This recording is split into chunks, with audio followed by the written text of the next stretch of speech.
the glory, but e-buggy pays the bills. Welcome to the No Name RC podcast. Get ready for some serious bench racing. But be warned, we speak our minds, express our thoughts, and sometimes things can get a little rowdy. Hate, and he just was influenced by the hate coming from the left, the hate coming from the right. And let's get back to more club racing and less of this grabbing racing. It's hard not to be arrogant when you're always right. You know? See what I mean? That's exactly why people call you arrogant, Max. You may not agree with everything we say, but it's definitely worth a listen. And our pick, can you stop whatever you're doing? Join your host, Lefty the Great, with co-hosts and guests as they get together to chat RC. Hey, after that race that I watched this morning, I have to talk about it.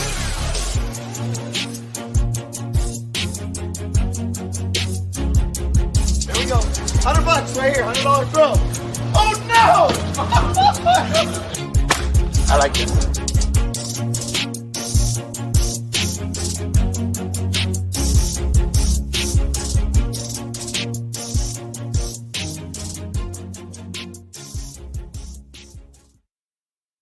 Yes, indeed. Nitro's the glory, but e-buggy pays the bills. But this podcast, it's all about ONROAD and especially 1/12 scale.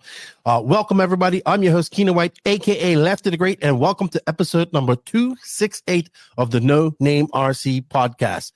Joining me this week is Hefty, or Fat Jesus, and the Mangler. I'll talk more about that real quick. In a minute, but first I have to say some thank you to everybody. First off, I want to say thank you to everybody out there, the NNRC squad around the world. Without this is not possible. Thank you guys for the support. I greatly appreciate it. We cannot do this without you. Also, big shout out to our patrons of the NNRC and the YouTube members as well. If you wish to support the podcast in a financial way, you can via Patreon or YouTube member. Every little bit helps. You get such things as early releases. All the patrons and YouTube members were entered into the Christmas gift the other day. They actually won, a few of them won quite a few prizes as well. And I do random giveaways in the Patreon, which I'm going to do more of. And also, like, you can also find everything there because I post a lot in there as well. So thank you to all those guys out there, racers, that support me and have supported me for a long time. I hope you guys continue. I hope you see that grow in 2024. And I greatly appreciate it. Also, shout out to all the awesome companies that support the podcast. As of now, all of these companies are still on board. They are InvisibleSpeed.net, High Tech RC, CourseTech USA. CourseTech USA was Sampadal USA. It's now CourseTech USA. Thank you, Hefty. Sidewinder Fuel, Hot Race Tires, Mayako, Beach RC, Techno RC, Clinic RC, Donovan RC, Ignite Design RC, Stacked RC, RaceCraft USA. Shout out to the Florida RC Championships as well as WRCE, the Elite RC Productions, House of RC, RCGP. Shout out to our drivers, David Ronafog, Robert Battier, Alexander HagBerg, and Maddie G. Chibo doesn't race anymore, so he can't be one of our drivers. So unfortunate for that. But yes, we're going to add some drivers this year. I don't know who we're going to add. So we're going to add some drivers to be honorary NNRC drivers and get signed a contract for $1 million unicorn dollars. All right, everybody, it's 2024. This is the second podcast, should be the second podcast of 2024. I'm actually recording this the Tuesday before I get on the road to go to Beast of the East morning as well. And there will be a podcast with Max coming up, which will be episode 267. That will come out with RC news and all this stuff. But I sat down just after Christmas with these guys. I will give you a disclaimer and warning now. This podcast is not PG, it's not PC, and it's not censored. So I joined up with Hefty and the Mangler. So if you guys have seen the podcast before, you know Hefty's been on a few times. He is the Awesomatics USA guy, Sampadal USA, all those guys, big on-road racer. And he has a podcast called Track Rats. Now, Track Rats is him and his buddy, the Mangler, right? And these guys don't give a flying boop about anything. They say what's on their mind. They don't have sponsors. They just want to talk about RC. If you're into ONROAD, you kind of watch this and whatnot. And you know what? They are the same exact way at the track. In fact, these were the guys when I was doing a live walkabout at the 12 Scale Worlds. They let numerous F-bombs go when we went in and was interviewing them. But that's fine. So they come on this podcast. It was a blast. I got to know a little bit more about the Mangler. and Hefty. It was these guys are fun. We geeked out on 12 scale. We're gonna probably have them on some more. Definitely have them on after the snowboards to do a recap. And it was just fun. But I do warn you, if you've got little kids, you don't want them to hear some foul language, then probably should not listen to this. Because they, like I said, they don't care. They make jokes. They're uncensored. They ain't PC and they aren't PG. But I do want to thank them for coming on and spending some time. I really had a good time recording with them, delving into the world of ONROAD. Also, Hefty also introduced me to a lot of people at the 12 scale worlds, and it was good to get a part of that world. As you guys know, I became a fan of ONROAD. Hopefully, I get to some more ONROAD events this year. We'll see how that goes. And by the time you listen to this podcast, I'm probably on my way to SIC, or I am at SIC. I am going to try and do some live shows from SIC, maybe also from Beast to the East. If I haven't done it already, we shall see. So like I said, just pre-recording this so you guys have some content. I also pre-recorded this. This happened just after Christmas, before any silly season news. It's just a 2-hour interview chat with these guys about ONROAD. I hope you guys enjoy it.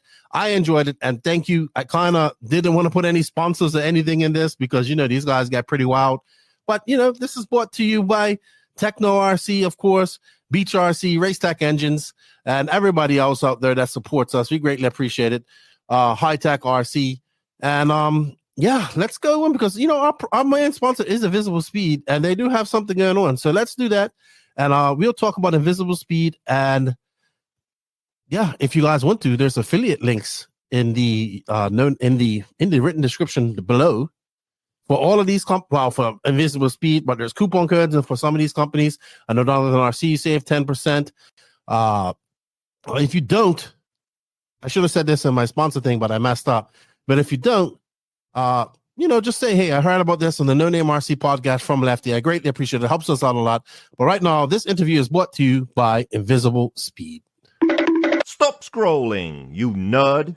Learn something new with Invisible Speed. Are you the driver of this car? Yes, sir. Why? You just won a free alignment. I had my car touched by JQ, and now I don't feel safe. I can say that he did improve his time 10 seconds and his best lap. Last question, would you recommend the Invisible Speed course? Yeah, for sure. Spend your money. Good spend.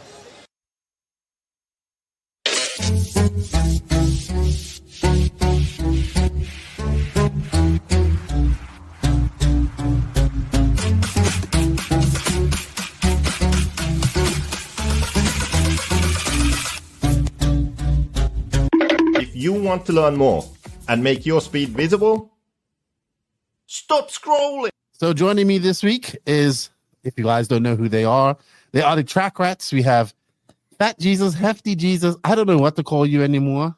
Drinking his very strong, dark stout of a beer, I believe. Mm-hmm. And then to my very far virtual left, right? I don't know what to call you either. I know your real name now. It took me a few days to realize that was your name. I was like, who's this guy? You know? Yeah, there's a reason why I go by the Mangler. So as the Mangler. Yeah.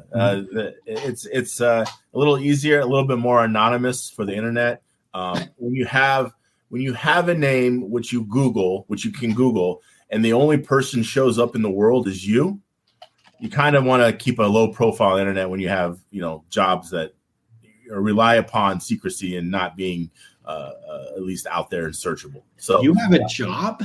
Yes, I have a job. I'm shocked at that. Yes. Oh. So I'm the fastest RC racer with a job. There you go. Well, Neil Craig has a job. Neil Craig has a real job and is a world champion. But welcome. That's an old inside joke that there was an RC racer in the old on-road world, and he claimed to fame after one weekend of doing very well. He's like, I'm the fastest guy with a real job. And so anyway, it's all right. Hefty won't touch that subject because he's kind of like fucking Beetlejuice or Rumpelstiltskin. If you say his name, he'll fucking jump out of the woodwork and start talking shit about you. So that's why we don't really mention his name. We just keep it like that. Anyway, sorry, I digress. All right, I'm going to put a disclaimer up. There is going to be a lot of cursing and on this podcast. You know why? More you know what we're used to. Huh? Cursing signifies intelligence. I like it. studies have proven year and year, people who cuss and use foul language have a higher intelligence, and I do. So, I mean, there's just no denying it. So, I mean, fucking A, let's go. Great intro. Anyway, let's get back to fuck the Mangler. Jesus. Hey, I'm bringing fire. My goodness. Keep up. Yeah, I know. But welcome. These are the track rats, Hefty and Mangler. I met you, Mangler, at the 12 scale worlds. Yes. Hefty, I've met you before, but I met you in your element at the 12 scale worlds recently, a couple weeks ago here. That was held at Beachline RC Raceway. It was the 2023 IFMAR 12 scale worlds. I listened to you guys' podcast. Go check it out. Track Rats on YouTube and Facebook. RC it was very good. I enjoyed your podcast, by the way. I listened to it one morning. Thank you. Well, and it was a good podcast. I agreed with a lot of the things you guys were saying about the race and whatnot, except the carbon, but we'll get into that in a little bit. Yeah, I know you hate the carbon, but I love it. I love the carbon. I love it. It makes it look so great. And I want to thank you guys for coming on and joining us. It's not Christmas yet. Look, Mangler's going already. Where is he going? Yeah. I thought he was going to moon us. That would have been great. I got to get a non-squeaky chair. There we go. Non-squeaky chair. Yeah, because the other chair squeaks and it sounds like shit on your podcast. I don't know. I mean, we ruin ours enough just by us talking. I don't want to ruin yours by a squeaky chair. So yeah. I appreciate that. But thank you guys for joining me. So I showed up there on the Tuesday. No, we showed up there Monday because we came right from a race. I went straight down there, and I got to see you, Hefty, in your pure element. Like, this is you. I met you at you came to DNC. You was a little bit like, you was walking around. You was a bit amazed. I don't know if you was like, this is insane or whatever, but that's off-road racing. But as soon as I get to see you at Beachline, you like introduced me to all the Awesomatics guys, which I appreciated, which I thought was great. And then you start immediately heckling all the X-ray guys. And I'm like, what the fuck? I don't think that's true. I don't think I would do such things like that. Yeah. I'm going to be like, I wouldn't say the exact words was like, hey, this is war. I said, oh, mental, you're playing mind games already. He was literally heckling the X-ray guys. Yeah, it's war. It was a world, so it was war. It was war. Sadly, the Schumacher guy, was the one who won. But I know they were the quiet ones over there in the corner. Yeah, they knew to not be over by the riffraff on our side of the track.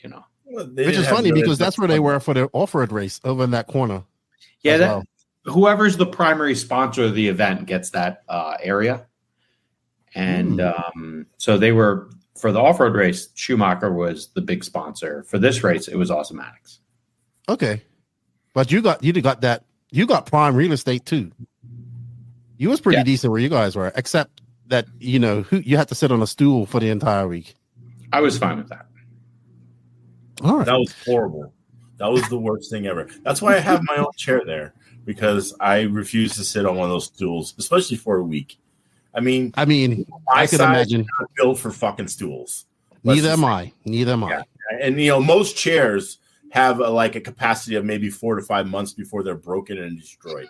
So it's really an issue that look, I'm a bigger gentleman, and chairs, stools, we need to be robust and willing to accept the challenge, and most are not. Accept the challenge. I know how you feel. I have a big hefty chair myself that we travel around with. It's built for hefty guys like myself. Yeah, exactly. But 5 minutes at the track, have this heckling X-ray. I'm like, what have I got myself involved in her? This is like RC nerds going wild, but it was fun. RC nerds going wild. Were we taking off clothes and standing on tables? I don't know. I just know that I was shocked at Hefty. I was like, I didn't know you was this crazy. And then I think the thing is, Lefty, is that we are not quite as reserved as most people think we are. I mean, yes, we are like the Formula One of RC racing, but we're not reserved like the off-road guys. And off-road guys, they have they actually have money on the line, and it means things to them. Where we got to keep our team or whatever, and this and that, and they're a little bit more staunchy than the on-road crowd. The on-road crowd, we're just there to have a good time, And I think that's what a lot of it comes down to. Letting F-bombs go right on the live as we walk around doing our pit live. I was like, what am I supposed to do now? It was like 1 F-bomb, 2 F-bombs, 3 F-bombs, fuck. I was just like, well. You should have joined in, bro. I mean, I said, we ain't pit walking over there no more. No. But I loved it.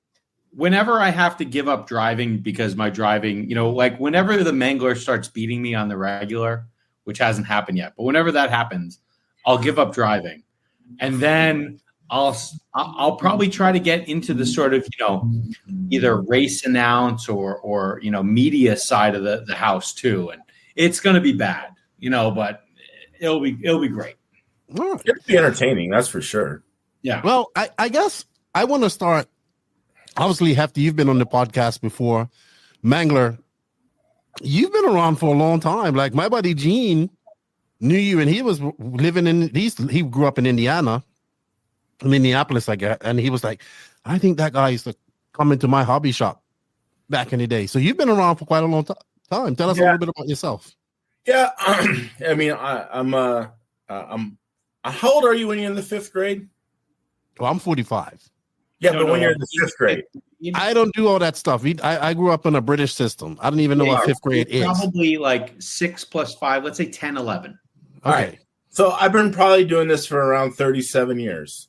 Oh, wow. And so, I started in the 5th grade. Like most people, I had I wanted an RC car. And my dad's like, well, you have ones that are really nice and that you can put together. And I'm like, really? And he's like, yeah. And so we went to this hobby shop and I got a Hornet. It's my Hornet. And then when we were at the hobby shop, they're like, you can race these things over here, blah, blah, blah. This is all in Indianapolis. And we're like, okay. So we chucked it out. And kind of from there, I mean, really from the 5th grade, it's been the most serious hobby I've had, or other than, playing football collegiately and doing that, this has probably been the most serious thing that I've done, or long-lasting thing that I've done, is racing RC cars. And, there was some years that were down or this and that. But, for the most part, I've been around for 30-some years racing RC cars, mostly oval until about, I don't know, probably around 2010, 11, 12. Probably around 2012 is when I kind of started getting into the on-road scene and doing more on-road. I had won a lot of things in oval, a lot of races, and had a lot of success. And it just wasn't like, I just wanted something different and something new. And so around that time, I kind of switched over to on-road. I suck way worse at on-road than I did oval. But, hey, I'm having fun. And that's about it. But, yeah. So just to clarify, you were better at oval, right? Yeah. Okay. Oh, I won more. I know that. What sort of accolades, for folks who don't know, have you had within oval racing? I've won Roar National Champions, TQ'd Roar races, Snowbirds National Champion, Tour National Champion, BRL National Champion. There was a good string between like 2008 to 2011. I won a lot. I won like about everything, and at least at some point. And 2010 was probably my best year. I think I won every major oval race there was that year. So, but yeah, oval racing's fun, and it presents its own different set of challenges.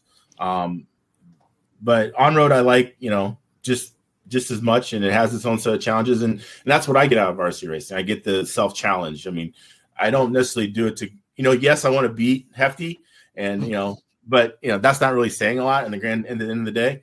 So, but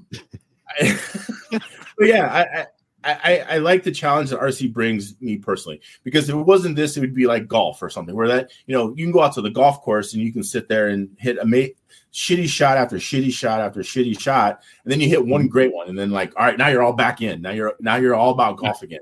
And the RC race is like that. You have a bad weekend or a bad weekend and a bad weekend. And then you have one good weekend where you win everything. You're like, okay, now I'm back, and it's like, I can conquer the world again. But that's what I like most about the hobby sport. I've done basically everything there is to do in the hobby sport. I've worked in the industry. I've raced, I've sponsored, I've traveled.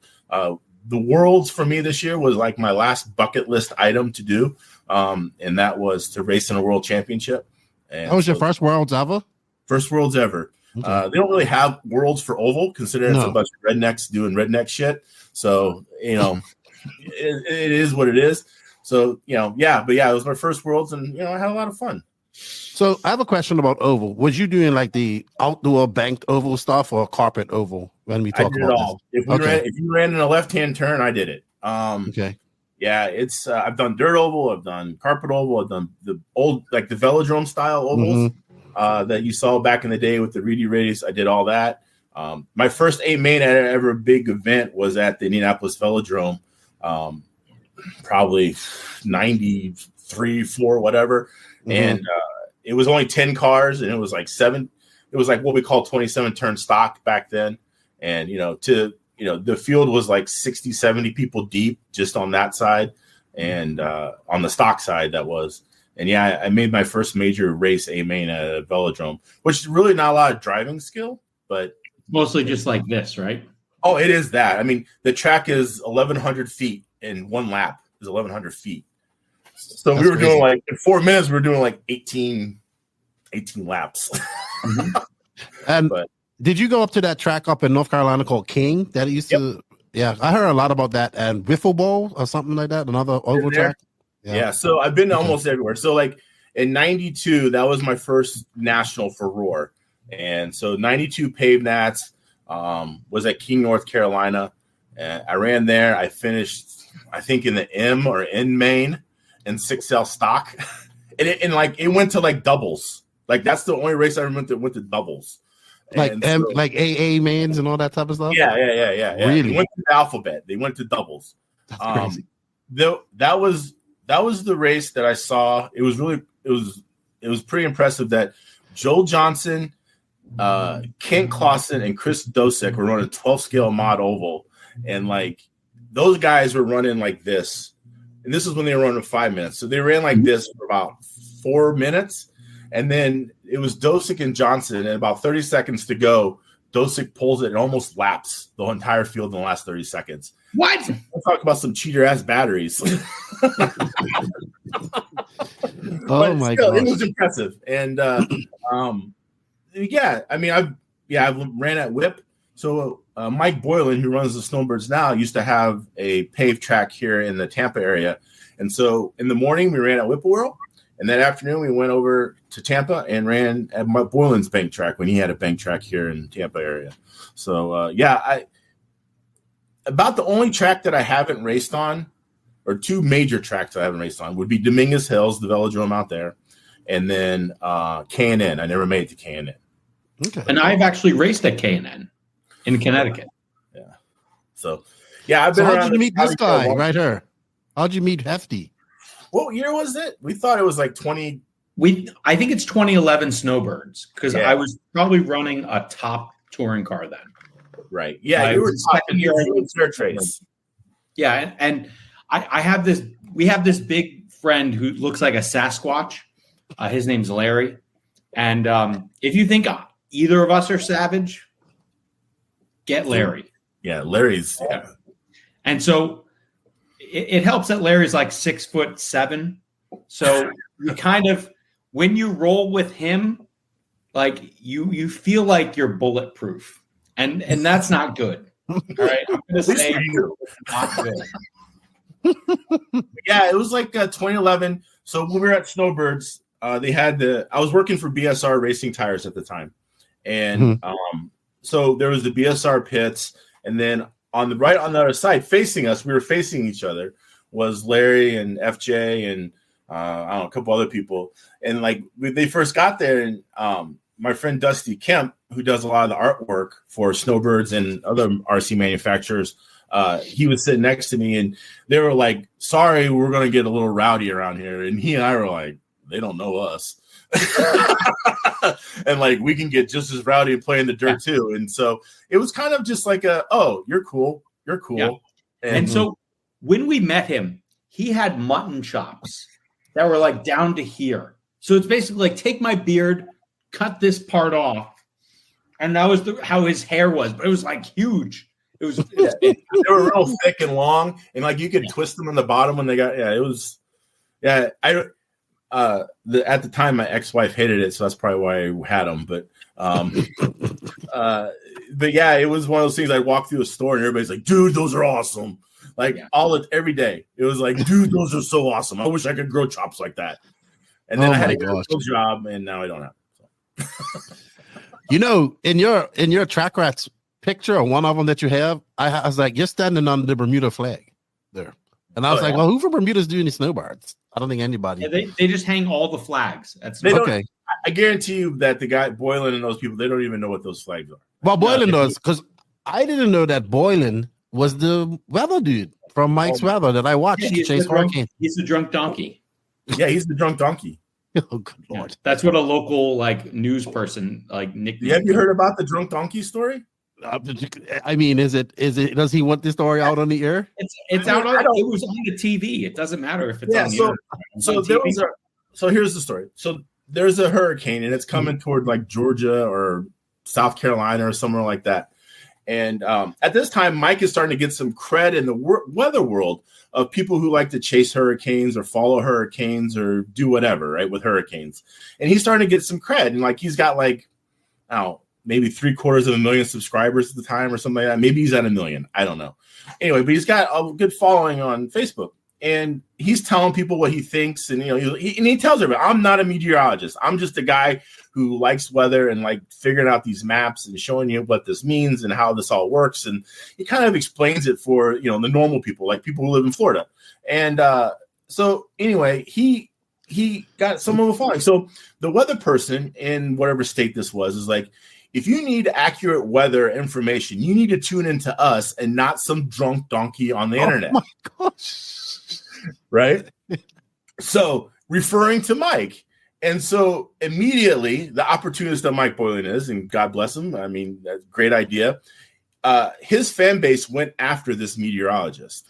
And allegedly, from what I understand, because they had such a backlash from calling him a drunk donkey live on the air, that person got fired. Mike Boylan then proceeded to call my friend Dusty Kemp, who we just talked about. He made the logo for the T-shirt. And then Mike sold a shit ton of T-shirts on the internet about drunk donkey. I think he gave me a coaster. Yeah. But he built that, in a minute, literally within 2 minutes, Dusty Kemp's writing the logo, sending it to him, and then he, marketed it. Drunk donkey. Brilliant. I'm like, brilliant. Yeah, exactly. Brilliant. I wish it could happen to me. And so I see Boylan every so often because he lives right near where I work. And we see each other at the car wash and shit. And so anyway, but yeah, great guy. And he's like the weather pro now. I follow him to find out about what things are going on. Is it Gene Saracourt? No, that's the referee from football. Who's the guy that shows up? If there's the big weather thing. No idea. From the Weather Channel. I don't have weather things by me. It just rains. I don't know. Anyway, the guy that shows up to your when there's a hurricane, he's the guy from the Weather Channel that's always out there reporting. They're best friends. Okay, yeah, he's now getting recognition in the meteorological community because A, they probably don't want to get fired for making fun of him, but B, he kind of knows his stuff and that his content and stuff it brings a large audience, and so he's been working with a lot of great people and doing good stuff. And then he puts on this little race for us all assholes to come to every year in Florida and hang out for a week. Which is the Snowbirds, which is coming up very soon in a month or so. Very soon. All right. Well, that was awesome. Now we can finish this podcast. I'll talk to you guys later. No, but you said you wanted to keep it short, huh? Fuck off. No, it's fine because I love it. I never knew that, so I'm sure people are gonna love that too, and they'll be cracking up at the first 20 minutes of this race and at this podcast. So that's gonna be awesome. All right, let's talk about this World Championships. First World Championships since 2020 when they had it over in the UK. Hefty, you attended that race, I believe. I did. Yeah. So that race was in Milton Keynes, which is a northern sort of suburb of London. And so it's most famously known for having that's where the Red Bull F1 team is out of. And it was held in a large mall. Yep. And the mall in the UK was interesting where they don't have heating or cooling in the mall. So there's kind of pigeons flying around through it. And so however warm it was how warm it was. And at the event, they had a large tent and, all the racers were in the tent there was about 120 racers for this event. And it was, roughly 60 or 6 heats of mod, 6 heats of stock. And I believe this was the second time that, or in the UK, it was the second time that stock was run. Mm-hmm. I think the prior time stock was run was in South Africa.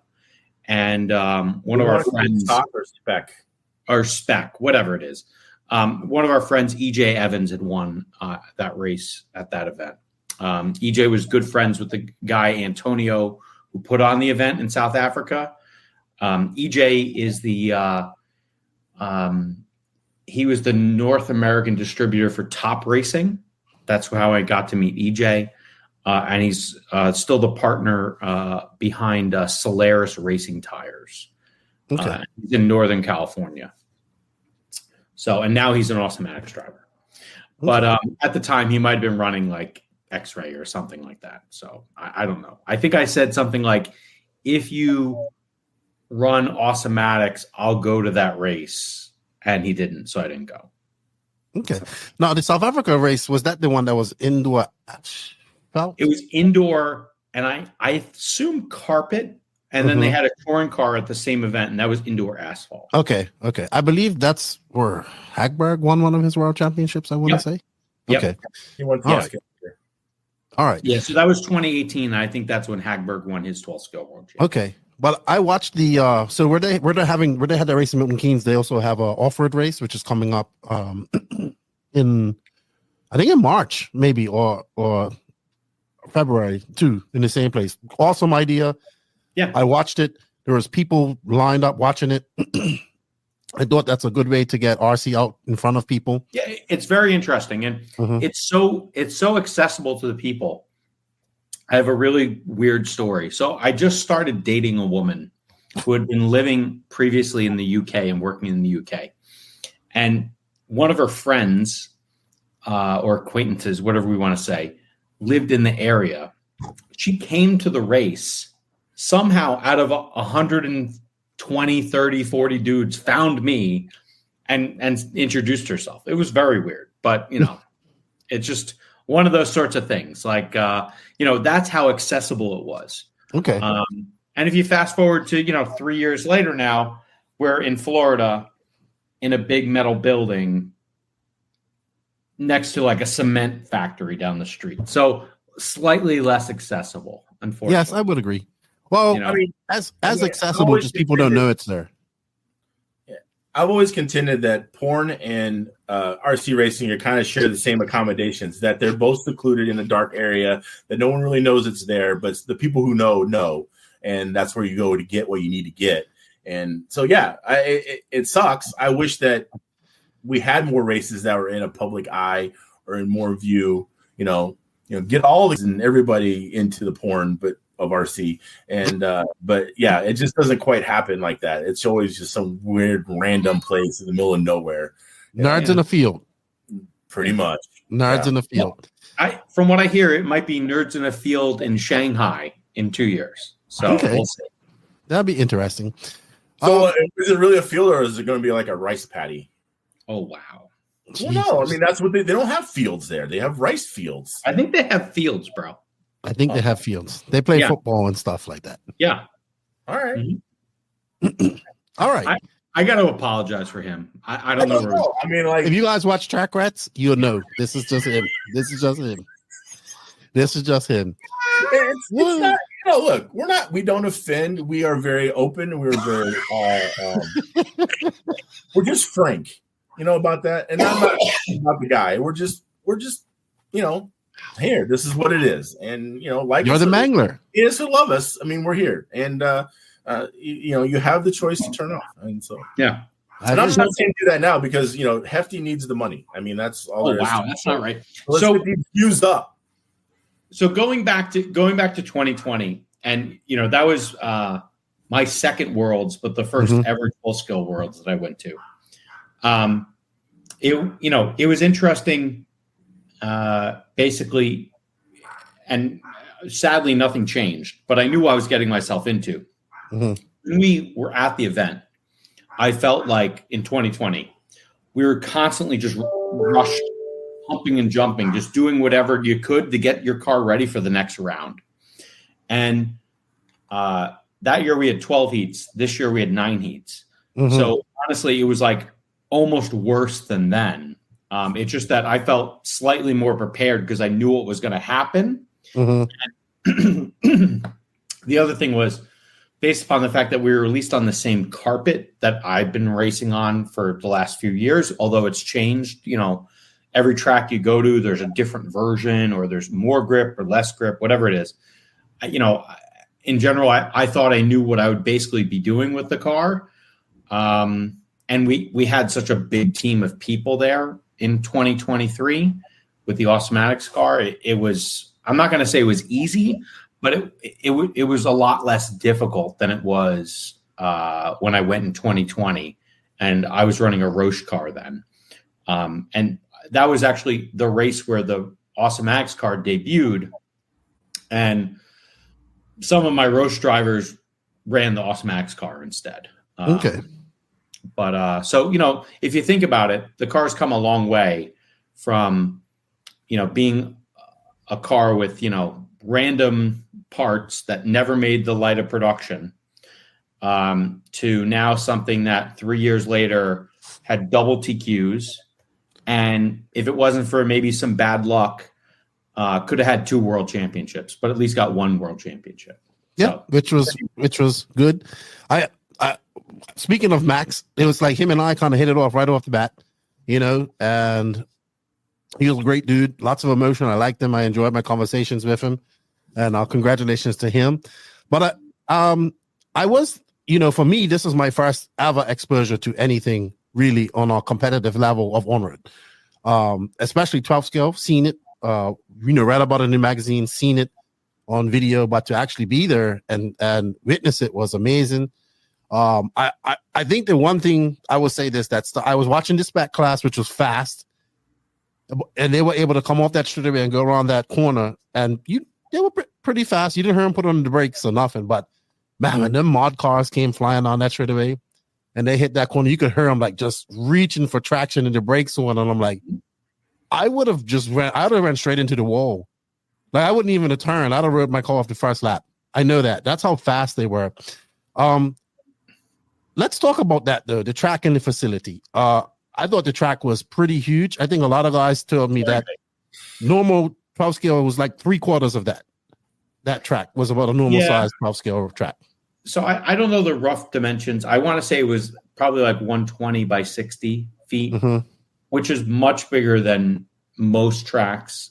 That's about 20 feet longer and 20 feet wider than most tracks. And in the States, that is. What's that? In the States, that is. I mean, they have those guys that run that Essex series, and that thing is massive. Okay.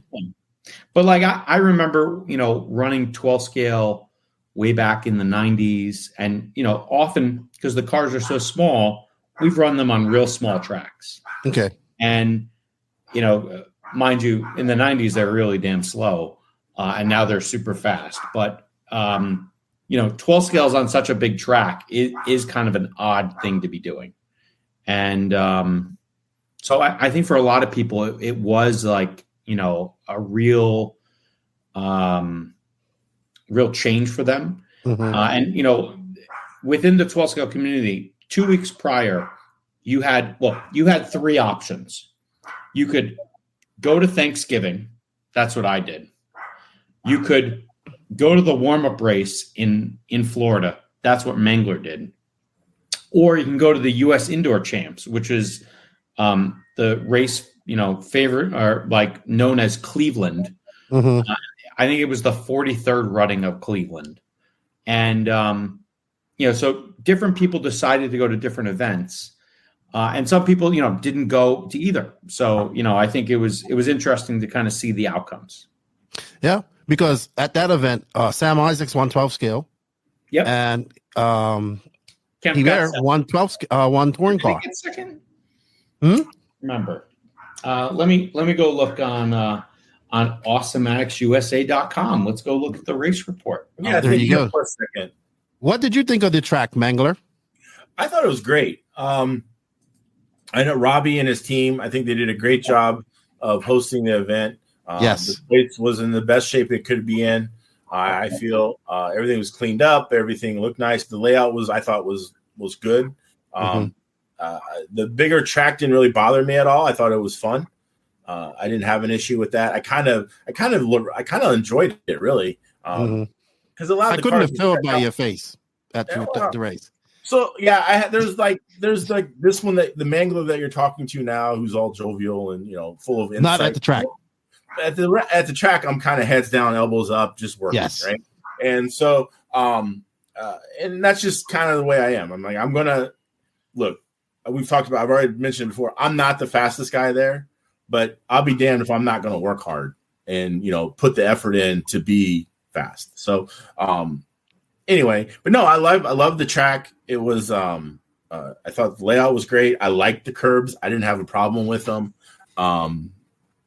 But yeah, no, being that it's the only carpet track in Florida, it's kind of my local track, which is 2 hours away, and we get to race there every couple times a year, but it's not really a good comparison to what the world's brought and or what we normally get to race on. So it still was even different for us locals.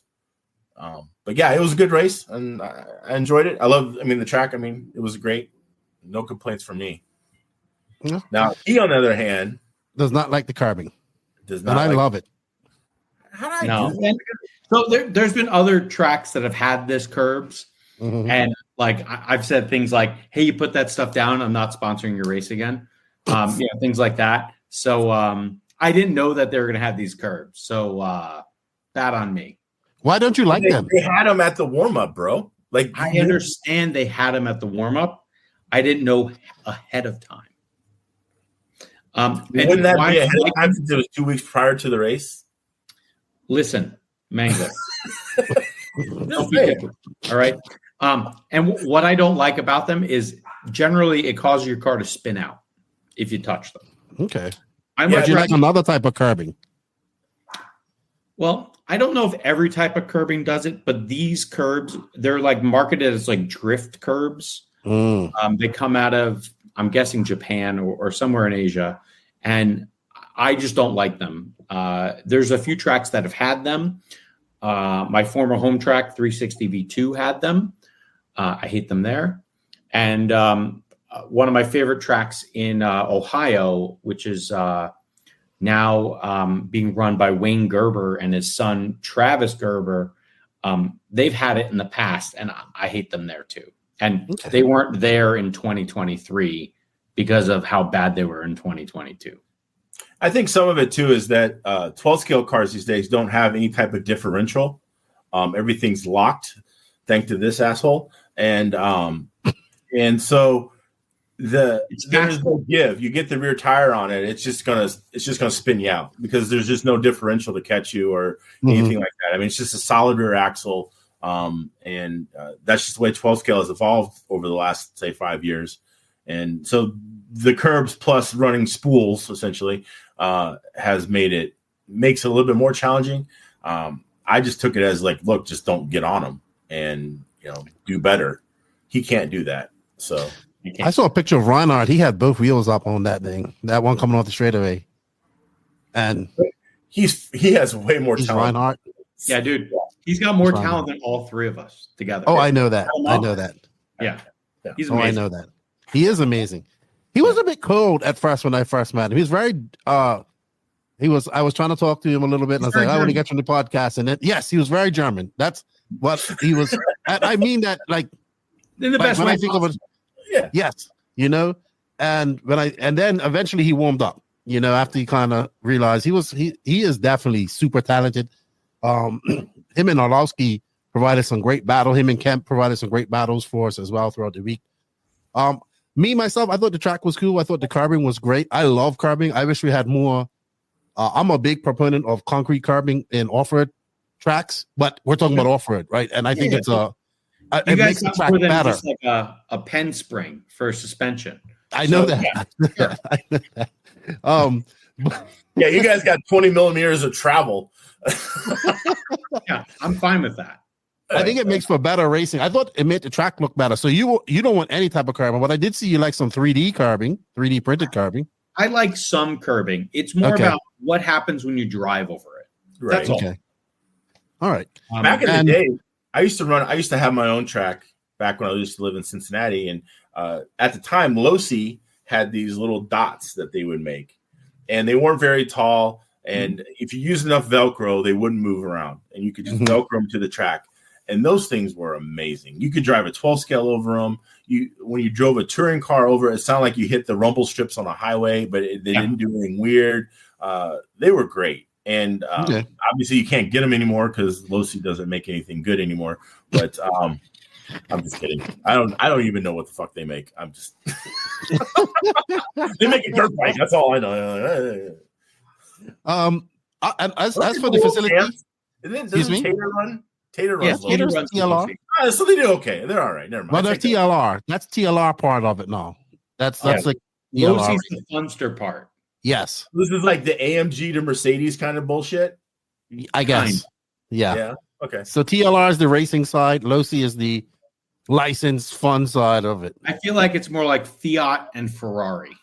There you go. Not like AMG and Mercedes Benz. Because, let's not get carried away with what they're selling. So. I thought the facility, this is my 4th time going to this facility. Robbie and his crew, they do a good job. It was good to see everything marked out. I was there 2-3 weeks prior to that for the carpet championships. I thought it was well organized. This is my 2nd World Championships that I've been to, and it was very well organized. And I thought that the staff, everybody there, did a very good job at the facility. Like, I don't know how long Robbie's been in this game for. Very long time. Robbie, when I met Robbie, he was the running Superior Hobbies and was the distributor for Corrali. And in the middle or beginning of 2000, like the team, the car company was Corrali in On-Road. And then X-Ray showed up and things changed, and then other people showed up and things changed. But so he's an OG. He's been doing this for a long time.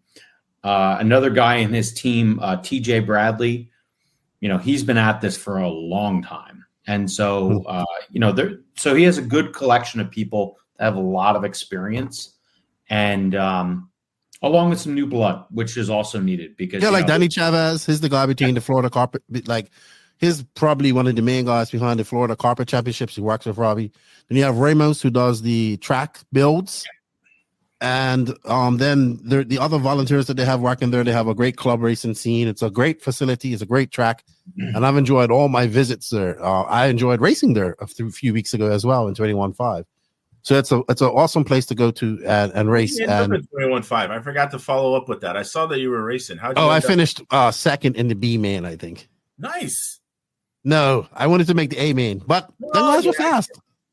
Yeah, I get it. I mean, and it's like I think that you're more of, and this is just me looking in from the outside. I think you're more of a hobbyist. You don't necessarily haven't done a ton of racing. I used to race a lot. Yeah, but back in the day, but here Bermuda, I used to travel to race a lot. Well, we don't have a track anymore. I'm gonna get into I want to race on-road. Here they have GT and stuff like that. Here and 5th scale. You're right. And I think they do some 10 scale sedan, but they have one track here. We lost all of our tracks here. I used to race in Bermuda and all that stuff, but believe it or not, when I went to work for JQ Racing, I stopped racing altogether. Right. Because it was like, you're going to be a manager, you're going to be catering to people, and you can't race. I stopped, and then that was the first time I raced in 5 years. Yeah, so I'm so sorry to hear that. Yeah, I know. It was the worst decision I ever made, was not racing no more. If I could go back and change one thing from 2017, I would continue to race. Didn't JQ say he was going to stop racing? Yeah. Look how that worked out. He's not. He's given up on the dream of being a pro. Every year it would be, I'm going to do something different. I'm going to make it this year. And I'm like, nope, you're slow. He's actually not slow. He's actually very good. He's the best one-handed beer drinking driver I've ever met. He can drive one-handed drinking a beer and beat a lot of people. I don't know about the one-handed part, but I refer to that as speed juice.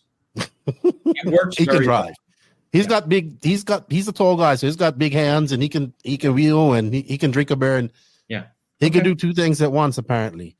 So I want to shout out to those guys. They did a very good job. I think IFMAR and the crew of IFMAR, Tim Clapperell, Clayton up there on his stand, up there on his perch. He was upset because he's like, we should have a camera up here on the driver's stand. We don't give him too much credit, but yeah, Tim did a great job. The RD Jared did a good job keeping things going. We're the first people who put Clayton on a podcast to get him elected for president. Mm-hmm. And we pumped him up. We came up with "Don't be hating, vote for Clayton." We were the first. We were the OGs. And now he doesn't even fucking talk to us. He's on your show all the fucking time. He's like a scab, like just traitor, just stabbed us in the back, Judas style. And so let's not give him too much credit. They love Clayton. The interesting part about this event was it was also the first time which Eric Anderson, most people know as EA, was seen as IFMAR president. IFMAR president, which was a brilliant move what they did over there in IFMAR. I applaud them for everything that they did to get that drain the swamp, get that old guard out, and get the new guys in. Is that? And I met him for the first time. He's good too. He's damn good. He's fast.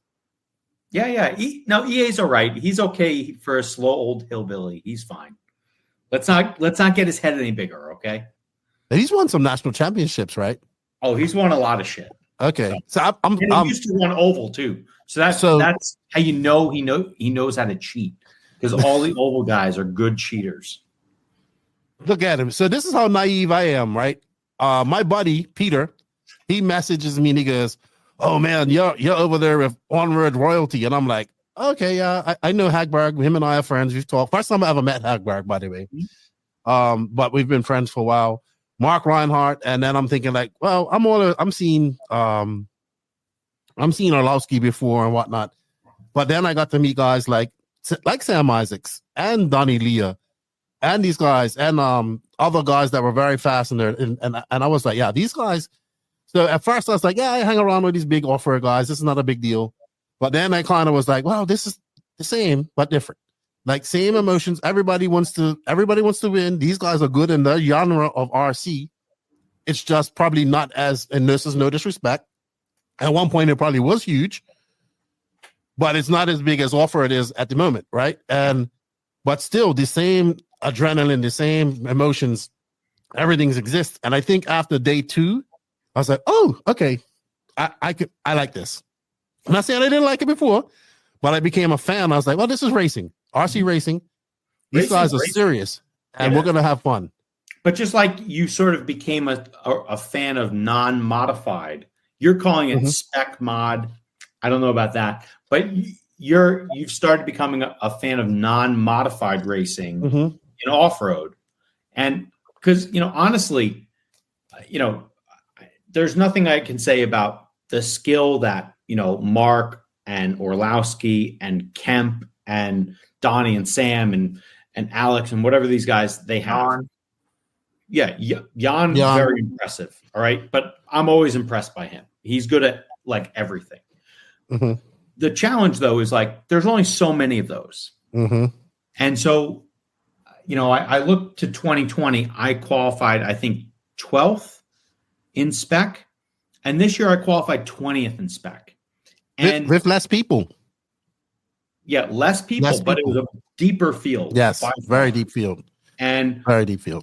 It was hard. And at least this time I got one run in where I didn't crash. In 2020, I never got a single run in where I didn't crash. For whatever reason. For the course. What's that, Mangler? I didn't hear you. Is Mangler number 1? Yes, I am. Yeah, he's always number 1. Number 1 in the room. No, the spec class was very exciting. I would tell you who, obviously, Max Mashler, Mark Styles, they impressed me. Robbie Dodge, he put on some very good runs. He probably had some bad luck, I would think, and also, but I thought he was I also want to say I was very impressed with the respect of racers at this event. Lap traffic, pulling over to let people by, like you rarely see that in off-road. Or even in ONROAD where you saw like he knew like Styles and Mashler was faster. Instead of holding them up during qualifying, I see like a guy like Robbie Dodge pull over and let him go by, without losing too much time to go by. In off-road, I don't know if it's just the way the track is. It's hard to do stuff like that. but you'll constantly see guys hold them up. Now, I'm not saying that doesn't happen in on-road, because I'm sure it does. But from what I saw, I saw a little bit more respect amongst drivers. And I he think was it happened fast. in Q1 of spec, and then people were like, "I got to get runs in." Mm-hmm. So things do happen. Yes. Yeah, but I agree with that. It was I think the racing on the whole and the respect level was there. And I think some of that has to do with just the type of racing. So like in off-road, you guys are flying through the air and jumping in ruts and bumps. And so the control of the car, even though maybe the intentions, now I've seen some terrific peels by some pro dudes, like just running through other motherfuckers. But it in a whole, I think that, you're flying through the air, you're trying to take jumps in a certain way, and you got bumps and this and that. And so, and the grip necessary, you're running on dirt half the time. So the grip necessarily isn't quite as high as, even though they call it high grip clay or whatever, it's still not what we're running on. And so I think that we have a little bit more control, and not to say that we're better drivers or anything like that. We just have more control of the vehicle. So those things can, and more obvious to see. There was some close calls though. Oh yeah, there were some points I was like, I don't know how that guy made it through there without taking out. It was just amazing skill on a lot of levels there to see people doing that. Before we get into spec, I wanted to talk about practice because I heard you guys talking about this and there. Now I come from off-road where you get very little practice compared to what you guys get. I would agree that this is what I thought they should have done. Instead of having 8-minute practice sessions, they should have had 3 5-minute practice sessions per day. Really, you get 8 minutes. On the first day you had 2 that were 4-minute, and then 2 that were 8, and then 2 that were 8-minute. Okay. And the challenge is, like, unfortunately, from a battery perspective, 12 scale is the class that runs the longest. And the mod guys, they can dump, but even the stock guys, like there were some people that were like lighting the track a fire the first day. And, some of them figured out their motors, but not everybody did. And, you still have to finish the run. And so if you're fast up front, great. Congratulations. Just get ready to move the fuck over later, because, like that's honestly what happens though a lot. Like you can be like, you can have a really good 90-second car and then you don't have an 8-minute car. And so it's challenging. But like the problem with a new carpet track at the beginning of the day is just that it needs laps to run in. And, honestly, on a carpet race, especially a non-permanent facility carpet race, the best thing you can do is allow us to put laps on the track. Okay. But would you have liked to have more sessions? Because I said you guys wanted more sessions. I mean, we could have went another 3 8-minute session, no problem. Because we have done at 6 o'clock at the latest, 6:30. And to jump on what Hefty said, I think, and it kind of goes back to the track being bigger. I think we saw more, especially in the spec racing, we saw more of guys who could go out and be fast up front, but weren't so fast at the back, or guys that weren't so fast up front were a little bit more fast or faster at the back, and of the 8 minutes, that is. And I think the bigger track kind of was part of the reason why we saw that. And I think that also made for great racing, because there was some races that, there was some early on, I was just like, they're pretty fast up front. But, if you actually look, they're not really that fast out the back. So, you take that for what it is, and you kind of put a mental check mark in your head. But yeah, I think that kind of was one of the byproducts of the track being so big. Well, I saw a lot of people come from behind too. Yeah, in the racing to beat people. Which I was like, well, this is done. This guy's got a 3-second lead. He's out front, but then with a minute to go, there's a guy right behind him. It was. I really thought that was awesome. I really thought that kind of racing, or the racing that we had. I don't think. Hefty, you can correct me if I'm wrong. I don't think we really see that a ton in some of the smaller tracks that we racing, like Snowbirds or even Cleveland. You only see it in mod. Yeah, you don't usually see it in spec, but we saw it in spec. Yeah, and I think that was just the byproduct of the track being so big. Yeah. So speaking of spec, so do we have the people who's who of spec racing at this race? Like all the top Americans and top Europeans, you would Everyone was there. Okay. Yeah. All right. I was really impressed with Max and Mark Styles. They were very good. Obviously, I think Max, Mark Styles, and Robbie Dodge were the three guys that kind of stood out above everybody else. I kind of agree with you guys on the people that did make it. We had EA was good, obviously. Max Kenning was impressive to me. Huh? Now, if you talk to EA. Well, I mean, he was shit. He's like, shoot, bang, man. My car's shit, and I'm still fifth. Yeah, I heard him say that to you guys. I would tell you who impressed me too was Max Kenning, who actually started in 10th. And I remember him saying, I don't know how good I'm going to do in 10th, coming from the back. But he actually ended up getting like a fourth. And I think he finished 4th overall. So I thought that was a great result for him from coming from 10th in the back of the pack, which is a testament to how you could come from the back of the pack on this race and still at this track and still do well. But definitely the battles between Mark Styles and Mashler in qualifying was very good. Then we saw in the mains, it was hit that, Mashler went A1, then Styles went A2 after Mashler made some mistakes. And then A3 kind of Mashler walked away with it, but we had a good battle between Dodge and Mark Styles. By the way, Mark Styles and I got in a big argument one time on Facebook about Lewis Hamilton and stuff like that. Yeah, a couple years ago. You know who butters his bread, right? Yes, of course that. But I was like, let's get Lewis Hamilton to a racetrack, and let's get him to interview. And it's like, I can barely get time. I didn't know he worked for Mercedes at that time. But it was nice to meet him. He was good. Like, I was highly impressed with his driving skills. I mean, he did better than his B main appearance in 2020 in mod in England. Yeah. So I think he likes spec. Go ahead. Well, I think some of it too, and he even admitted this. He said the track was very European. He felt, and that they're used to running on those. In the UK, they run on those curbs a lot.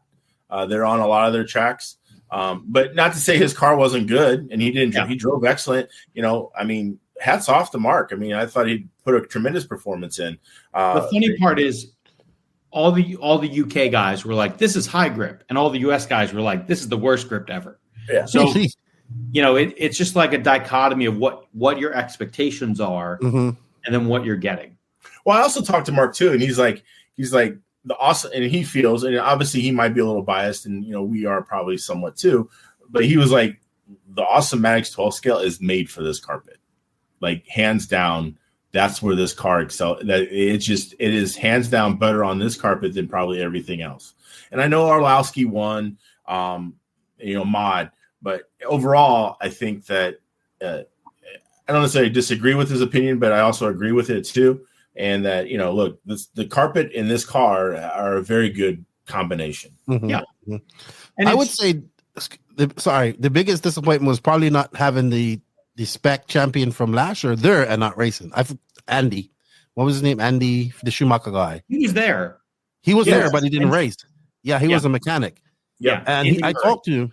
Andy Moore, he said that Schumacher didn't have the budget to send him, and that he came over as a mechanic, or they didn't have a budget to send a mechanic with him and whatnot.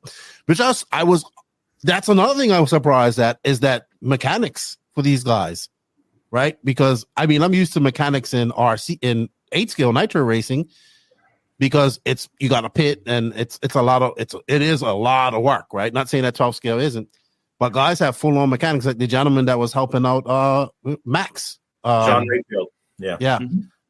Who taught me about tweak, and then I was watching Sam Isaacs with the pennies and all that type of stuff. So I was paying attention.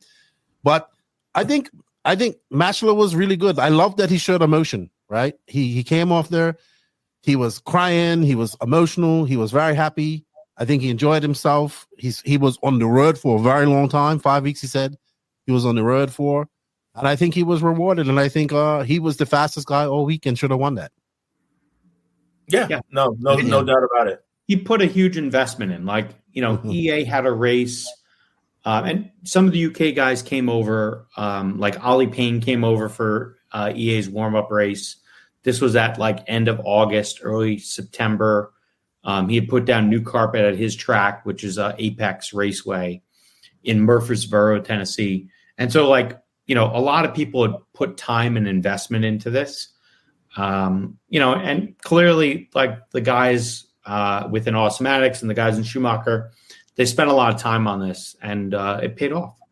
Yeah, I mean, the thing when you talk about mechanics, I mean, Hefty just talked about how we had 9 rounds and it was flying, and like we were moving through, and like when you have that mechanic, you have an extra set of hands to catch things or do things. Both Mark Styles and Max both had mechanics, and I think it showed. And having now and Sean Rayfield, I mean, dude's a national champion in the States. He could have easily been in the top 20, maybe even the top 10 at that race himself.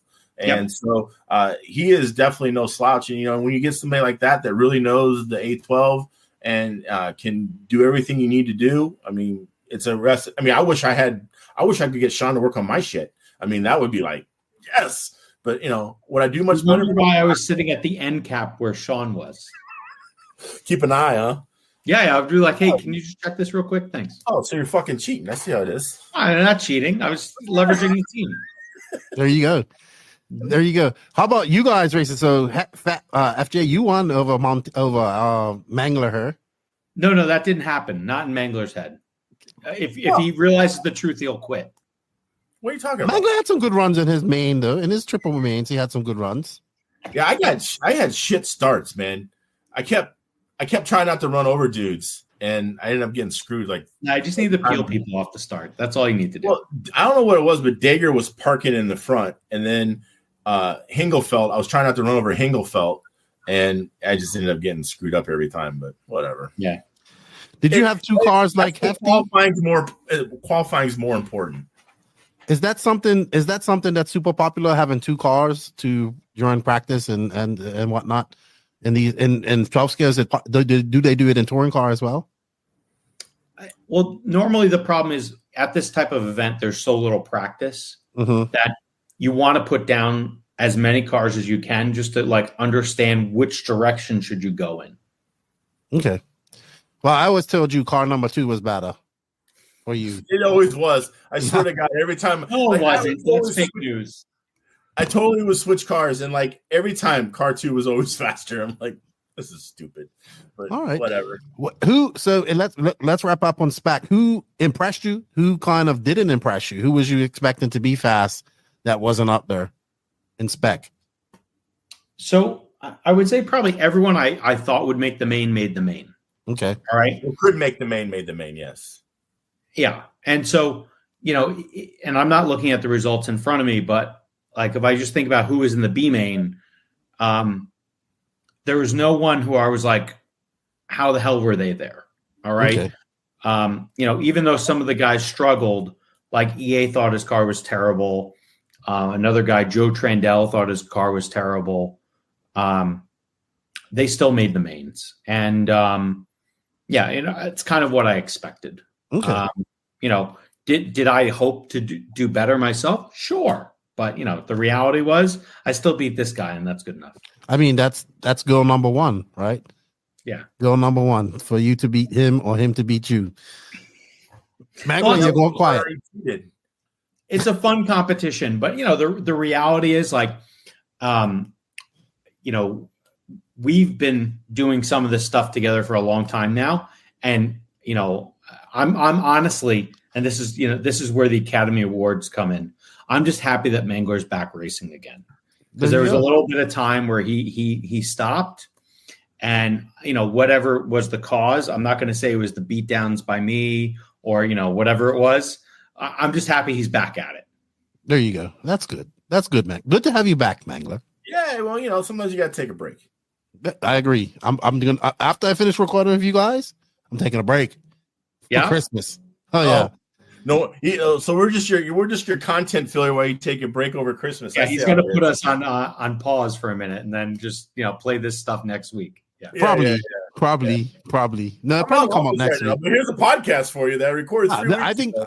I think this, but we do it. That's what I do. I do pre-record stuff. It's God's giving me shit. I'm gonna have you guys back on. I think people's gonna love you guys. We're definitely gonna have to have you back on. All right, let's go to Mod. I just have to say, fuck me, those cars are fast. I just can't get over how fast they are. Yeah. Very fast.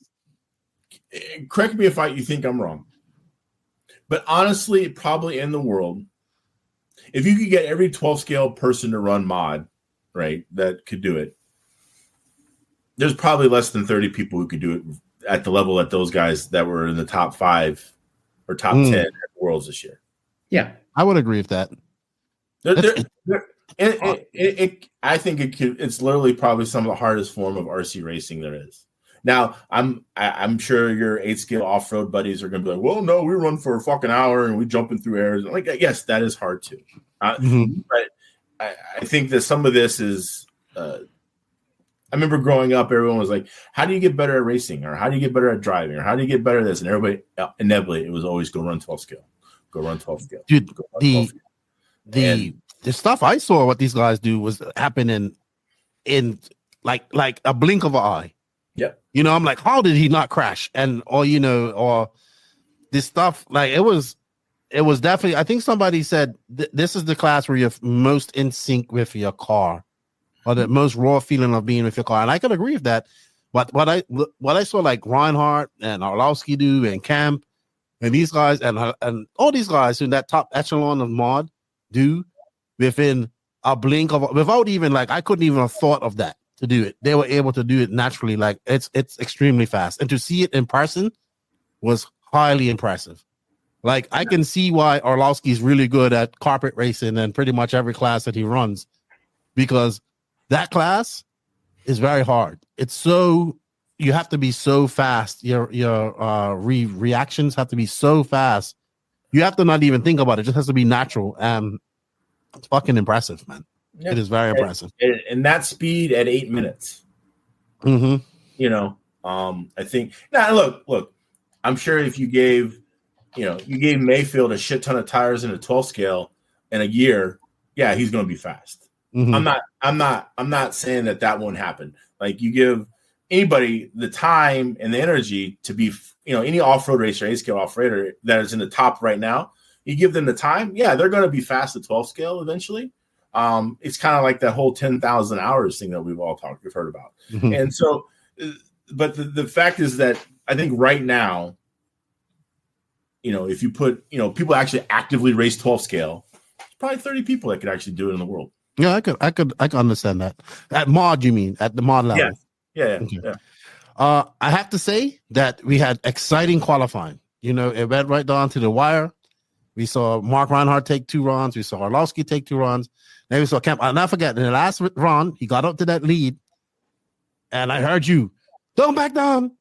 And I was like, when he said that, he just went faster because he knew he had to get a good time. That was planned. That was a whole. He actually asked Kemp, did he hear anything that was said? He's like, no, I didn't hear anything. He's like, he had to go a 43, like 801 or an 803 in order to get TQ to break it. Mm-hmm. But he was on a 45, so it didn't matter. He was so freaking fast. It was ridiculous. The car just looked so hooked up.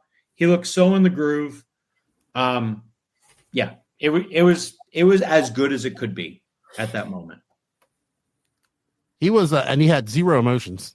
Like he was just like, yeah, No. Did you catch him off the stand? So there's this great picture that Red RC has where Orlowski looks like someone pooped in his Cheerios, and Mark looks like, I don't know, because Mark's already been there. So he's just like, hey, what am I having for dinner? And then you just see Kemp in the background between the two of them. He's sitting there. I saw that one. Kemp Anderson, go fuck yourself, smile. Yeah. He got that from his dad, I think. Okay. And it's pretty good. Yeah, dude, he was impressive. And I think him doing well got a lot of people watching this coming into the finals. Like Barry Baker made that post. I think this is the first American to TQ any Worlds event since 1996. Stuff like that. You could see it kind of generated a lot of emotions in American on-road because it's been quite a while for American, which we're going to touch on that in a bit. And even myself, who I'm not going to lie, I love the Europeans. I love good racing. But I love when Europeans and the Americans race together. Or the Europeans, I love when everybody comes to race together. And but I was like, man, I really want this young man to do well, right? Mm-hmm. and we had that A1, and it was like he just fucking lit a fire and went, and I was like, oh, he's gonna do it. And I mean, it was just he was flying, right? There was nobody touching him in A1. And then when he made that mistake in A2, when he on the start, and he just went wide, I was like, somebody's like, oh, Orlowski hacked him, and I was like, no, he went wide, and he came back in. Yep. But we was blessed with an exceptional race between Mark and Orlowski, man. That was a fucking great battle between those guys. It was amazing. And like Mark and Mikhail, they're very friendly with each other. Mm-hmm. Like they were rooming with each other at the event. And yes, the reality is, you know, they race each other a lot. You know, I would say, you know, probably if one didn't win, they would want the other one to win, no matter like who the manufacturer might be. And just because a lot of mutual respect. Yes. But I can see that. You know, in general, like I thought, you know, there was many times where I was watching qualifying and watching the mains.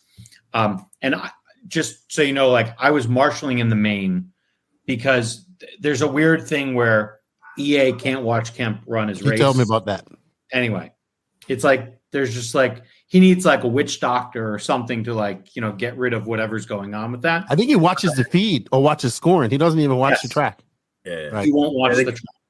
Yeah, it's like it cut the head off a live chicken or something. I don't know. They gotta. Yeah. So like if you guys, you know, in the old, anyone who has an old country, if you have something to help EA so he can actually watch his kid and the kid doesn't destroy himself, then that'd be great.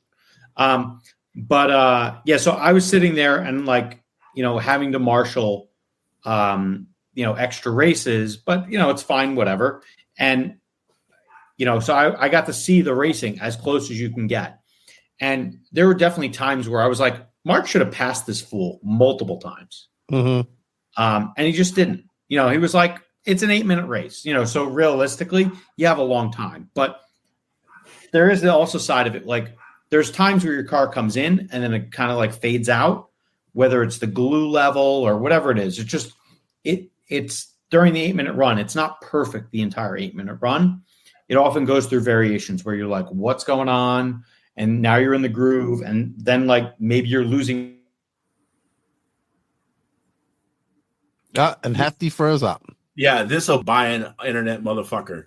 Like, dude is so cheap. I swear. This guy, he has the cheapest shit around. You would think that, you know, a person who lives in Seattle, Washington, and has, you know, huge income stream could have good internet. No, not this motherfucker. Dude, I can't blame the fact that I live across the country in Seattle. I don't know, man. I don't think it has nothing to do with it. Okay, so we're all right. We got to get back on track. I'm trying to remember where you was before you froze. So what I'm time. saying, and he froze again. Momentarily got to Mr. Roboto over here. Usually it's me that freezes. So, yeah, that's fine. All right. What I was saying was, you know, there were times where I thought Mark could have put a pass on, and he would play the long game, and. You know, honestly, I think if he was slightly more aggressive, Orlowski would have had less TQs and probably would have had a worse result in the race. I could understand that. I think he let up a lot on him. I would agree with that. It looked like that as well. I think we go back to the mutual respect thing. And look, I mean, obviously, either of us are not them. We don't know what happened. We don't know if they had some type of agreement going into the deal that, look, hey, I'm not going to take you out. You don't take me out. If you're ahead, unless you make a mistake, I'm not going to push it. And it could be the same thing. Like, you know, there could be a thing too. Like Mark's got like, I got 5 WCs. Like, you know, this kid doesn't have any. Like, you know, if the opening is there, I'll do it. But if not, I'm not going to like wreck this kid and ruin his WC. So who knows what they had worked out. I mean, that could have possibly been the case. But I think that's what a lot of it came down to is just that, you know, hey, we have mutual respect for each other. We're not going to fuck each other. And so, you know, I mean, I'm sure people would pay. No, his internet on at all. Yeah.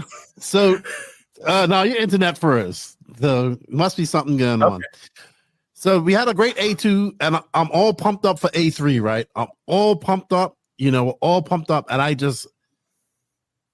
was heartbroken for for you guys, for when that car did not go. At this point, I wanted America to win. I'm like, come on, America, let's go. Shit.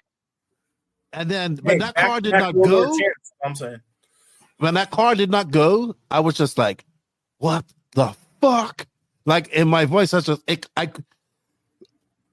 race fan, I was looking forward to this awesome A3, this battle to the wire that we was going to see between these three drivers.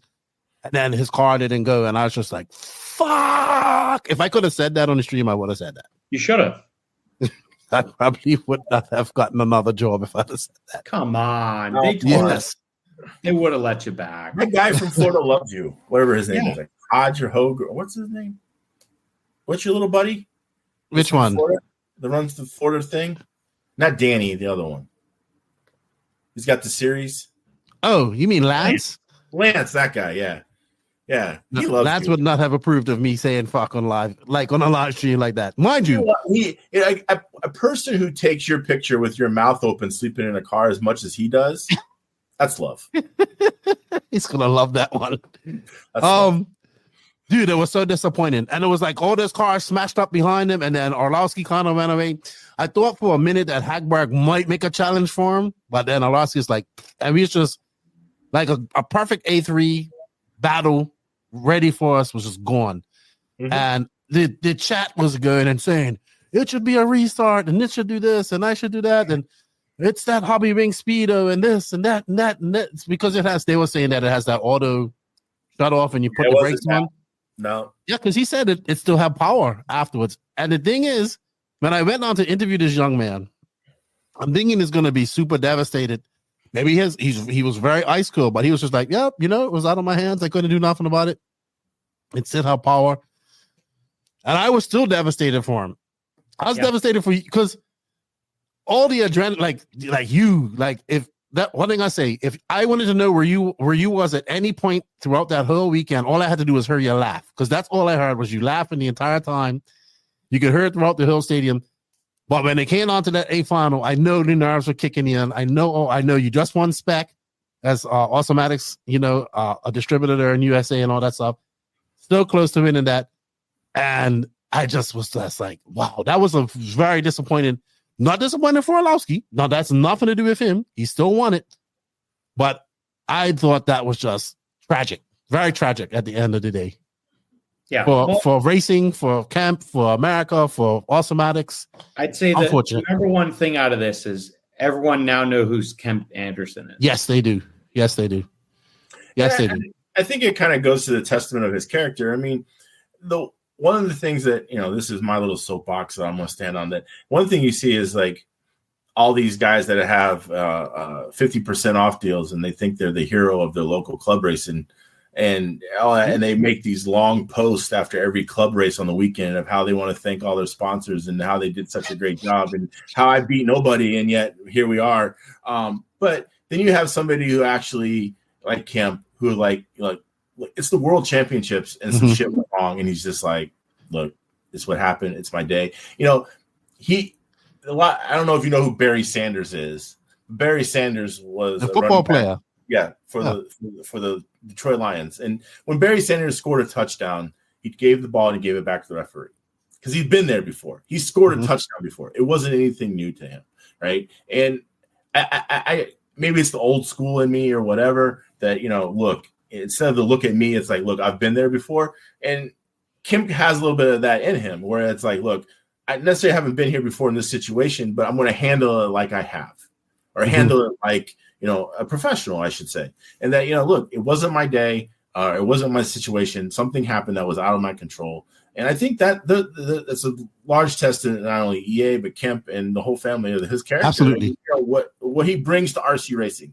Absolutely. See more of that, I think, instead of like, oh, look at me. I won some club show and bumfuck nowhere. Hey, like, come on, man. Or better yet, I was just there. Look at my sponsor T-shirt. Yeah, I would agree with you. 21 years old, very adult, very mature. Yeah, and and look, people make fun of me because I don't smile in pictures and this and that, and it's a little bit of a joke at this point, that I'm just portraying, right? But at the same point in time, it's like I've been there before. I've won club shows. It's not that big a deal. Yes, it's fun to win. Don't get me wrong, but I'm not necessarily there to win every weekend. I'm there to just do the best I can. And I've kind of gotten to my point in my life, and people are like, "Oh, well, I have my whole trophy room, my trophy wall." How many trophies that I've kept my entire life of RC racing? Not Zero. many. Zero. Not even your world's trophy that you just got. No, in the trash. I don't do this for trophies. You could have gave it to me. I'll put it up on my wall. The amount of trophies I've won in my lifetime between athletic events and RC racing, I could fill an entire 4,000 square foot house with. It doesn't. That's not why I do it. I do it for the competition and to just be around my friends, have a good time. As odd as it seems, I like hanging out with this asshole, and so. I kind of getting off topic now, and I'm making it about me, and I'm not. You're getting emotional, but no, I think it's one of those things that this sport needs. I feel. I agree with you. I 100% agree with you. It's too much of the. I agree with you. I 100% agree with you, Mangler. How did you feel, Hefty, after that? He's so close. Almost went back to back. You're very proud of Awesomatics. I was, I was just disappointed for Kim. And who knows what the cause is. We did some rudimentary tests of his car. We didn't test if he had steering before he turned off his radio. That's the only thing we didn't check. When I was literally where his car started, he was literally in front of me, and there wasn't a fucking thing that worked on that car. It did not. I mean, my eye, when the tone went off, I was staring at the car, and there wasn't a single thing that moved, twitched, glitched, nothing. Yeah. It was totally dead. Well, it's kind of like even though Orlowski won the Worlds, he did win the Worlds, and he justly won that Worlds. Cam Henderson won the heart of many racers. Kind of like I kind of go back to last year in Spain with Ronafalk and Angaro. Ronafalk starting in 12th, has this epic battle for an hour, loses it with 5 minutes to go. I said, you may not have won the Worlds. I know you won one, but you may have not won one. Angaro won it, but you won the hearts of many. And everybody knows who Kemp Anderson is now. Of course, I know. I just wanted to go on about who I thought was impressive. And maybe I'm naive, but who impressed me a lot in the mod class was Donnie Leah. Because Donnie Leah started out, I've heard you talk about him. Obviously, Donnie Leah has the NYGP up there in New Rochelle. I was like, this guy's fast. I'm going to be honest. I'm like, this guy's fast. But then I saw him progressively get better and have some good runs and do very well. Sam Isaac was very similar. I always heard his name when you talk about fast guys in America. Sam Isaac's very calm, collective dude. He figured it out as well and got faster as the week went on. Stuart Mason impressed me a lot. Kid came over from, he did a race, went back to school, did some finals, came back, and that's always good to see. Did very well. And I have to agree with you. HagBerg impressed me because he was very much off pace at the very beginning of that race. And I didn't want to bother him too much, but I went up and talked to him every time he had some time. He would talk to me. He was working on his cars, doing different things. And I like HagBerg because he's a true professional, right? I think he's a very true professional. Very true. And he came out of this with a podium at the end of the day. He gradually got better every day he went there. And I said, he ground out that third place. Yep. And of course, Reinhardt and Orlowski and those guys impressed me. Who didn't impress me was Ollie Payne. But he had a lot of bad luck, I think, in qualifying. But he just didn't seem to get it. And I would say Kevin Hebert, who I got to know, but coming off that big win, while mind you, it was touring car, I was expecting maybe big things from him at this race. But there was 10 fast guys in that race, and Jan Rathaiski impressed me because he was I think he doesn't race 12 scale too much, and he was very good. So, but that's how that was. Jan does Jan things, right? Jan, that's what it is. I don't care what car you put him in or what class you put him in. He's going to be fast. Like that dude just is fast. Okay. And Alex, I couldn't agree more. I watched his car all weekend. I enjoy racing with Alex and seeing Alex race. And yes, he is the consummate professional of RC, especially on the on-road side. And he ground out a third place win. That is the perfect example of what he did. And hats off to him. That's that's all you can do. Like, he might not have been the fastest that weekend, but again, it's kind of the same mentality that I like to have. You're not going to outwork me, or at least I'm going to work hard at it. Right. Mm-hmm. And it's very impressive. And I a lot of respect for that. If I told you that there was a driver that finished top 5 and the first 2 A mains, his car was literally broken by the time the 8 minutes was up, would you be shocked? Yes. So Donnie Leah finished 4th in an A1 and A2. Literally, his front end was broken. The piece of carbon holding the front end together was like this. Same piece, same corner, same whatever. I don't know how. It was broke both times. And he still finished 4th. And, so like one of the unfortunate things that happened was Kemp pulled his car in A2. It was still functioning. He wasn't doing well, but it was still functioning. He should have ran it. He might have gotten a place or 2. And that probably would have helped him with his points at the end of the day, especially with having a win from A1. But it is what it is. I agree. I was impressed. I came out of there a fan. I like 12 scale. I want to see some touring car now. I want to see some nitro stuff as well. I think we might. I know you're not interested. I think we. These guys shake their heads. Nah, that's done. Nitro racing, especially in the States, is dead. Now, they're going to have a race here in February that's sold out and not far from where I live in Arcadia, Florida. And it's an actual international crowd. Gross Camp's coming. I mean, there's going to be some serious competition there. But I mean, in the grand scheme of things, nitro racing in the States is. Well, that was obvious. The only American at the 8 scale worlds was Bryce Butterfield. I don't think there was anybody else there that they just recently had in Japan. Unless the worlds are in the States, Americans don't go to worlds anyway. So, that's a great segue. This is a great segue. At least in on-road, not in off-road. Well, this is a segue into something that we see in off-road as well. Oh, shit. I just opened the door. Yeah. Well, this is what I want to talk to you because so we look at the European racers, Reinhard, Orlowski, and all these guys. And the American racers, I assume that the American racers that were in this A-main, like Sam Isaacs, Donnie Leah, they have real jobs. So they do this they do this on the side. How many of these guys were over in Europe last time it was over there? Well, how many of these guys were over there in Europe? Donnie was there and Sam was there. And then if you think about the rest of the other folks who went from the States, Andrew Knapp, he was in the Spec A main in 2020. He was in the B main with me this year.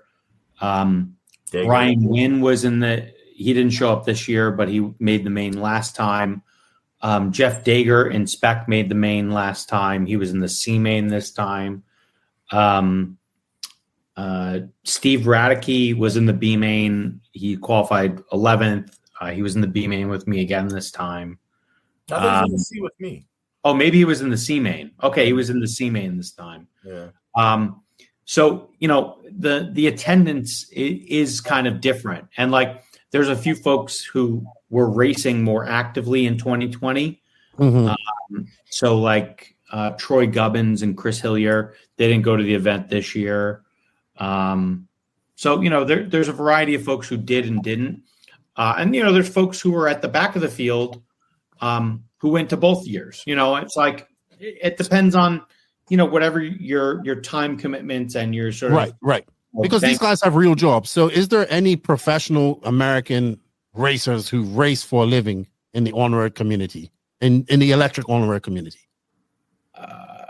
I think the closest person is maybe Kevin Hebert, but he has his own like hobby shop store. Right. So I think we're seeing, but how many times do American race? It seems like the Europeans come over to America. It's the same in off-road. It's my biggest gripe. The Americans don't go over to Europe. The Europeans always come because I want to see the best of both worlds racing. Right. Now, in off-road, mind you, we have way more professional guys that do this for a living than you do on the American side, as well as on the off-road and the European side. Do you think that the European racing is just at a higher level than what you guys have going in the States because it may be a little bit more popular, a little bit more professional to an extent, with people being professional racers and whatnot? Do you think that that if more Americans kind of went over there to race with, or maybe in what's Reinhardt's ETS and stuff like that, it would help benefit them a little bit more? I understand that they have real jobs and they have vacation and all that stuff. Yeah, I think it's hard to say. Like, I would say in Europe, people have more vacation time. Mm-hmm. In America, people have much less vacation time. Yes. So, except me. Well, except for maybe the two of us. But, the reality is, it's still like a big commitment. And you got to be pretty darn serious to bother doing it. Mm-hmm. So, yeah, I don't know. Like in 2020, that was my first international race. And I haven't been back since. We did have a worldwide pandemic since then. Yes. But, I'm going to do my best to attend whatever the next Worlds is for 12. How about good? Okay, so how about this, for example? How about Kemp's got one more year? Is finishing up in school next year, I think. Yep. How about he's done now? He's just deciding whether or not he's going to go to grad school or go find a job. Okay, so how about him going over there more often to race against these guys? I think that would be a very beneficial for him. So I think they did this past summer. They ran asphalt touring car. Him and his dad did. And the funny part is, EA, although his famous line is asphalt's for driving to a carpet track, not racing on. He's won a few Reedy races in spec. So don't let his Southern charm kind of try to fool you. But literally that was probably Kemp's first ever asphalt race. And he went to the ETS. So they went to the one in Amsterdam. And they cruised around a few different tracks. And, the funny thing is, like, they're telling me about what's happening at these tracks. And so they're at a beautiful track. And the reality is they don't even use a leaf blower or broom to get the rocks off the track. It seems crazy to me. Mm-hmm. Like, there's things that you would expect people to do. And if I went over there, I'd be like, what are you doing? I would just show up early. I would clean the track myself. But do you think here's where my brain's going, right? Obviously, I want to see RC grow. I want to see the on-road side grow. Do you think that a young racer like Kemp, and maybe there's a few other racers coming up, maybe that kid Mason, do you think these guys can spark that interest to start to grow on-road back to a more somewhat, probably not to where it was back in the day, but make it more popular than it currently is now? I'm not saying it isn't popular. Yeah, no, I don't think there's any one individual that will save it. Like, I think it's all about having tracks and having them get into the attention of the public. That's probably the most important thing. So there's no one Jesus of on-road, although my name might say Hefty Jesus. There's no one Jesus that's going to save it. Well, I think there hasn't really been a full-time American on-road racer that people can get behind for a long time either, like it was back in the day. How would you say Paul was probably the last one? Paul Lemieux? Yeah, probably Paul. Yeah. I mean, the dude had an article on Sports Illustrated. Really? I mean, yeah. You guys know this? So there was an article that Sports Illustrated had the 10 or the 20 the most unique jobs in sports. And there was an article written about Paul Lemieux that he was featured in Sports Illustrated. And, Did it really do anything to the hobby? Probably not. But it was cool. Yeah, it's cool. The thing that ONROAD was a different thing back then, though. ONROAD was at a different period back then. Yeah, but I think the thing that Clayton will harp on is like we need to find a way to make it a product that someone would want to watch on TV. I agree. 100%. We know, Lefty, you guys, I don't know if Mangler knows this, but you guys had that RCGP thing, and you tried a whole different format and everything else, and kind of like bringing it sort of into a motocross sort of feel. Well, the race was based around the show. Yeah. Does that make sense? The race was based around the production.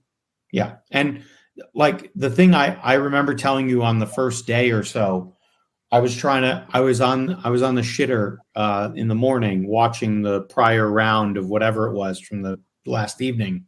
And I was like, I couldn't even see what the cars were. Now, was you watching the overhead camera?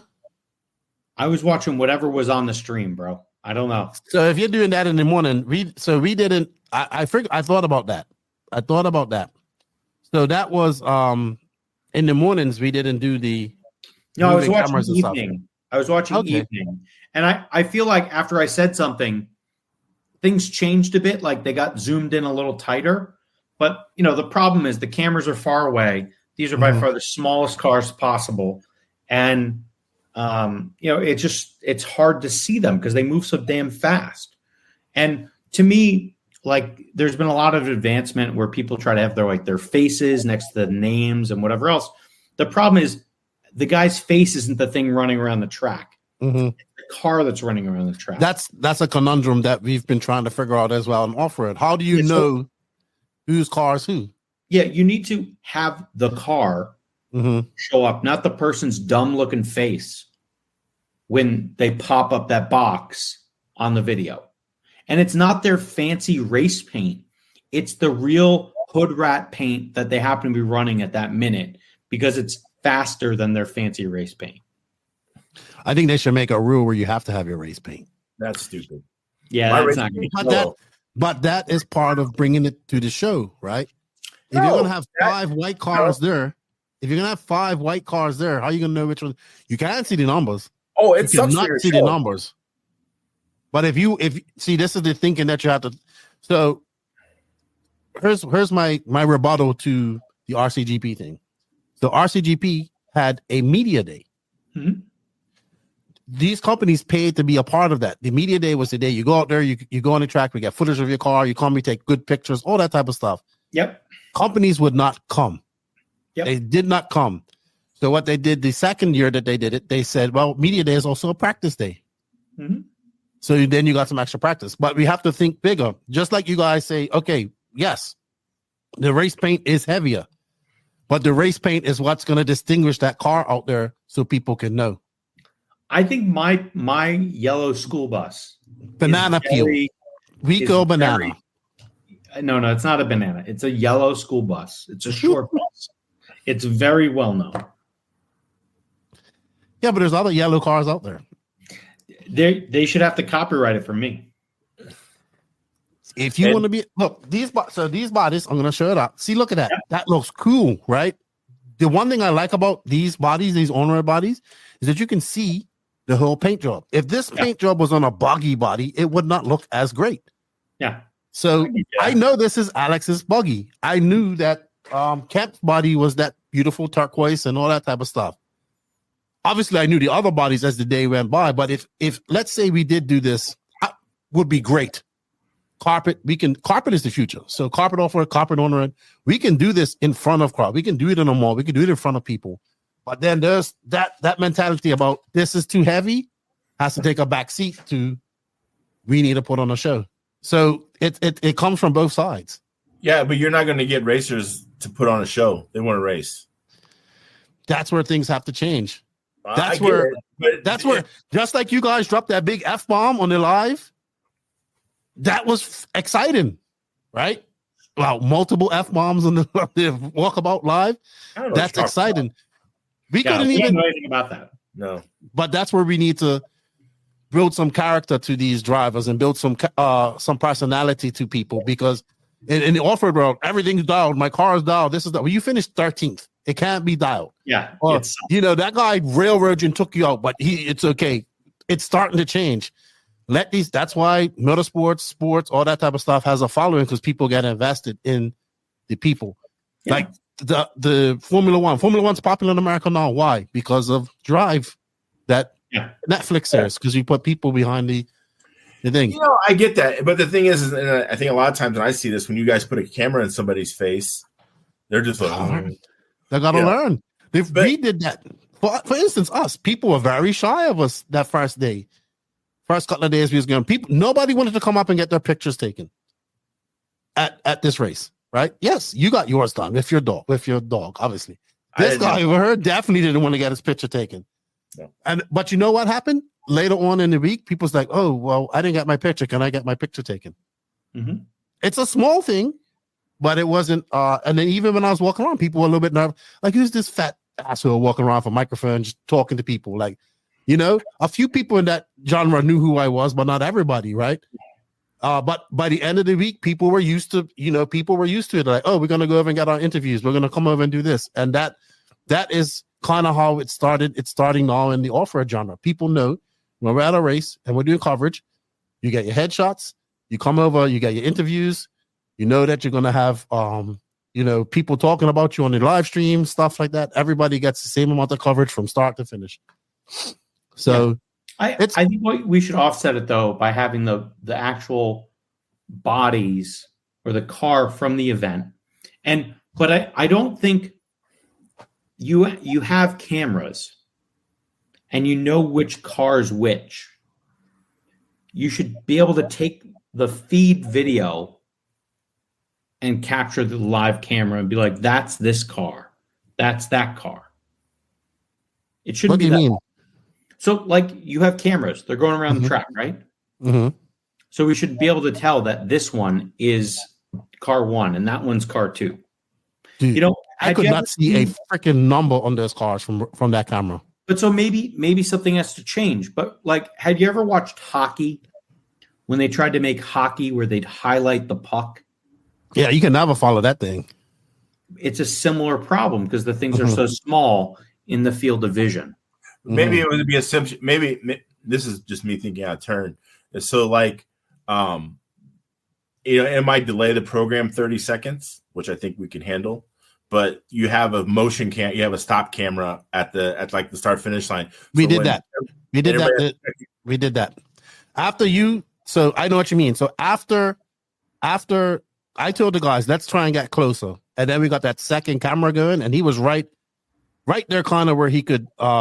Especially during qualifying, I think the second day of qualifying, so you can see where everybody started. We was able to see numbers and know, and we kind of focused on that. Okay, this is this person, they left and that left and that left. That helped. So I would agree with you there, Mangler. I would agree with you there. So, like, you would have, hey, you have to check in for your camera photo, and then you would just sit there and you would capture them really quick. Yeah, I don't know. That's just something that it takes brainstorming, right? It takes brainstorming and trying to figure out a better way to do things. Yeah, right. All the time. And you might need some. Go ahead. You might need more handsome, opinionated commentators. We're ready. Yeah, I mean, if you guys would have, I wanted to bring you up there, but after that F-bomb, I was like, we're in trouble. No, Bob, you was busy. It's the internet. It is the internet, but this.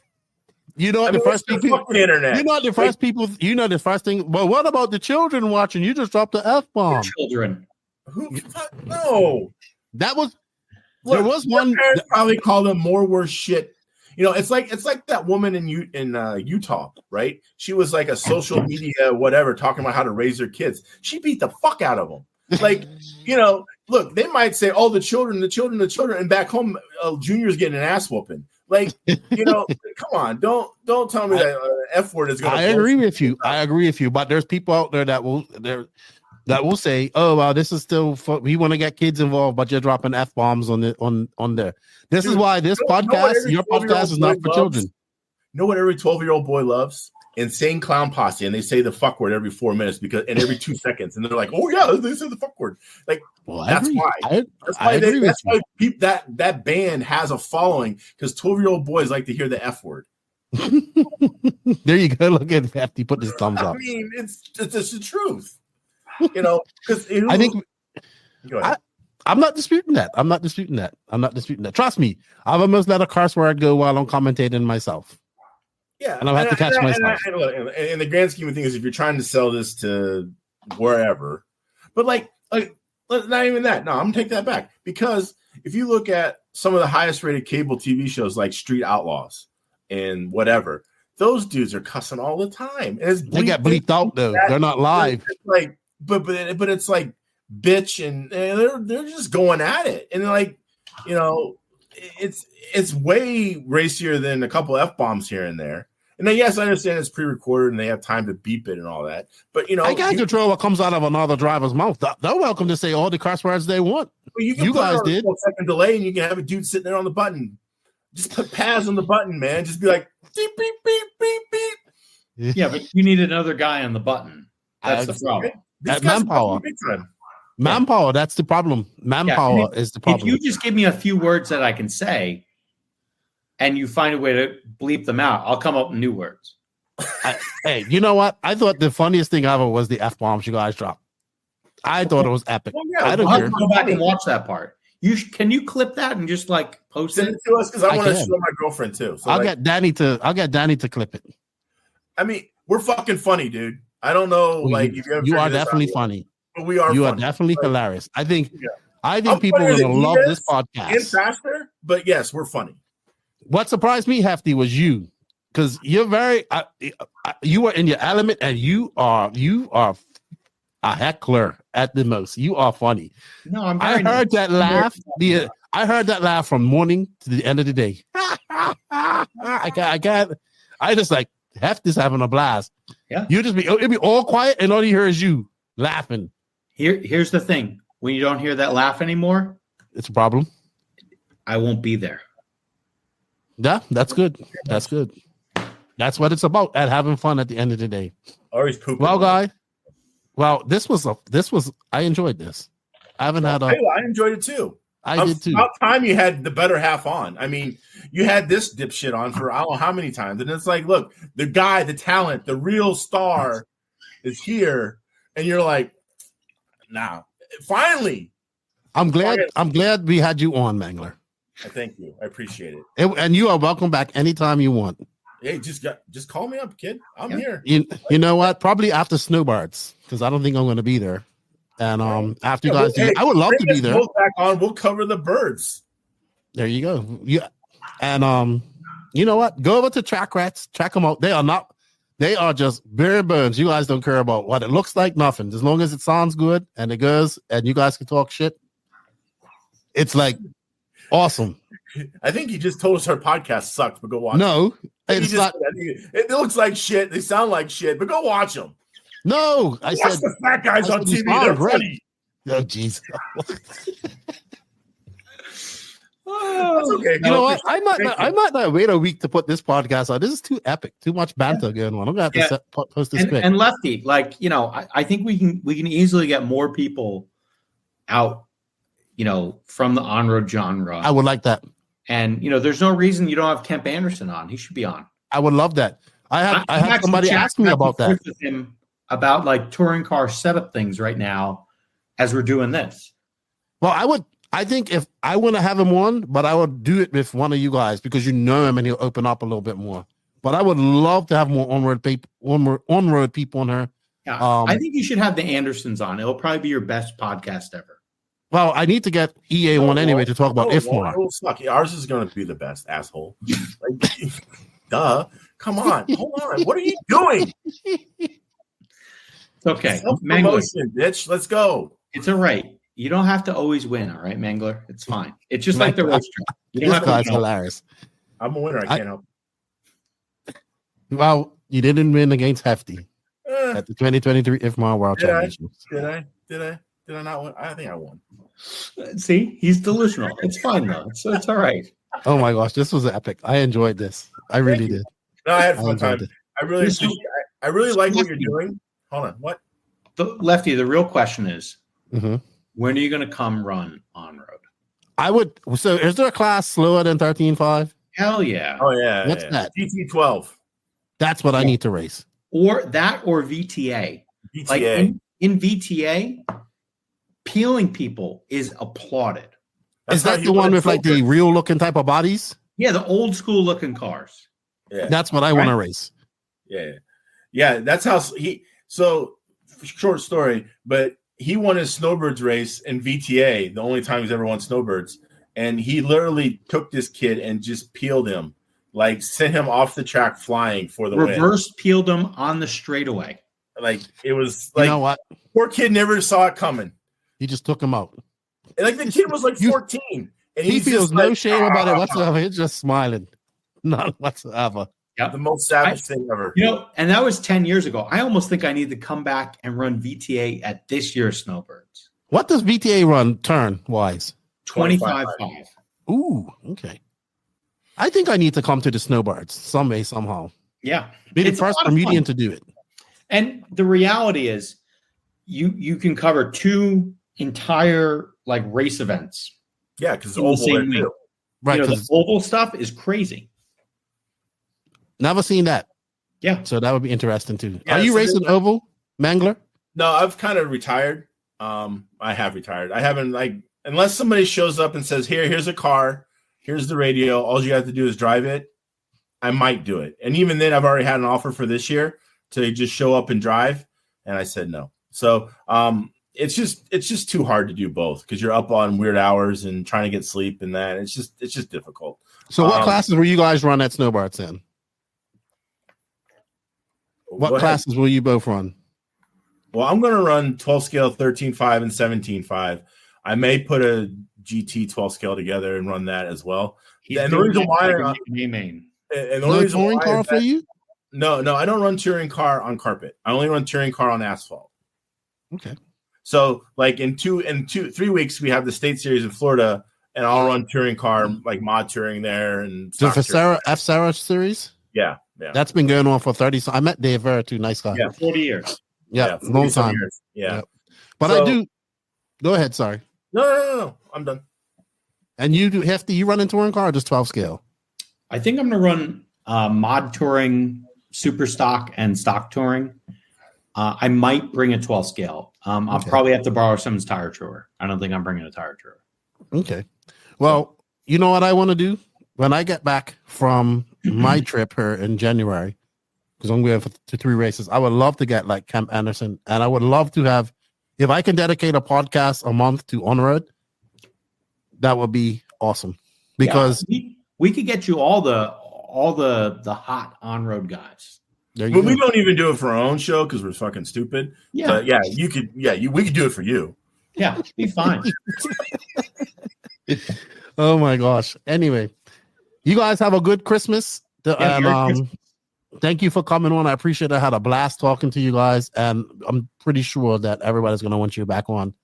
And I think, you know what, I wanted to say thank you to your genre of RC for letting me come over. Show me a good time, show me all about what she's doing. And I'm just some off-road guy who came over there, and I really came out of the 12 scale worlds a fan, enjoying that genre of RC, and I was happy to meet new people. And I loved all my races that I went to, but I was very excited to go to the 12 scale worlds and see something completely different. So thank you very much to everybody that welcomed me in. Oh, no, hey, no problem. And I want to say thank you for what you do. I've watched your podcast a little bit. Means he watched 5 minutes of one podcast. No, actually, to be honest, I watched his that he was in to see if he actually talked about me, and he did a little bit. Because that's what's important. Like, again, you got to talk about the star of the show. Right. Anyway, but yeah, no, I really appreciate what you do. I enjoy your show. I think you do a great job. I mean, and again, like, I would love to come on again because, like, at the end of the day, you love RC racing, and I love RC racing, and he loves RC racing, and to just sit here around and talk around bullshit RC racing, I mean, that's fun, because it's what we like to do, and it's what our hobbies and jobs and everything kind of revolves around, right? So absolutely. So Mangler, you know what? Maybe let's pitch one of his sponsors. Maybe if you got on board with the Invisible Speed race program, which Alex HagBerg and Bruno Coelho and others are a part of, maybe they'll help you gain invisible speed. Make your speed visible. That's the tagline. So my problem is that I have not adapted from the oval racing philosophy, and so what is the oval racing philosophy? Could you just describe that, please? You drive the car in as hard as you can without lifting as much as possible, and let it make it stick and have it come back out the other side. You are an 8-scale nitro racer. You just don't know it. Oh, you know what? I've raced 8-scale nitro. No, nitro off-road. Oh, no, screw all that. We could give you like a Mugen with some pillow balls, and you could just do that all day. It would be great. I don't even know what you're talking about right now. Oh, my goodness. No, I do. But no, I tried. My 8-scale off-road experience lasted all of tank and a half. Well, yeah, and I'm like, this is dumb. I spent 14 hours building a car, mounting 17 sets of tires, breaking in an engine, and I ran for a tank and a half, and I'm like, this is stupid. Did you sell it? Oh, yeah. Do you remember what type of car it was? It was a Mugen something. How many years ago was it? I think it was a 7. What are they on now? 7. They had a 7R and a 7 something. It was a 7. And maybe it was a 5. That wasn't long. That was like 2005. It was like 2009. It was about maybe it was a 6. I think it was a 6. Like, I really don't care, but it's like a 9 upside down. It's a 6. I know I spent more time mounting tires than I did actually building the car, and I was just like, "This is just dumb." But look, that's why they should have spec tires. I mean, the thing is people are like, they look at 12 scale, they're like, "Oh, those guys just drew tires down all day." I'm like, "Yeah, I get it." Look, each of our respective divisions of RC have dumb shit that we do. I'm not ignorant to that, but yeah, the tire game and off road is just. To me, these guys have spec tires. Do you have spec tires at all races or just in some classes? So like a touring car is all spec tire for the most part. Mm-hmm. And then the slower 12 scale classes are spec tire, and usually super stock and mod is open tire. But we all run the same tires anyway, so it doesn't really matter. No. If you run the same car, you run the same tire. And you know better than anyone else, Mangler. Not everyone's tire that they say is this and they say is that is the same thing. Yeah. So people try to run the same thing, but they don't. Okay. Yeah. Oh, cool. Anyway, but yeah, thank you again for having us. Thank you for coming on. We had fun. Yeah, I did too. I had a lot of fun. Mangler, I didn't know you were the master of all things. Well, Max is professor of everything, and Mangler is master of all things. Yeah, we should get those two on the same podcast. Oh, I would probably go sleep. Who's this? Max. He's my co-host. He is. You have a co-host?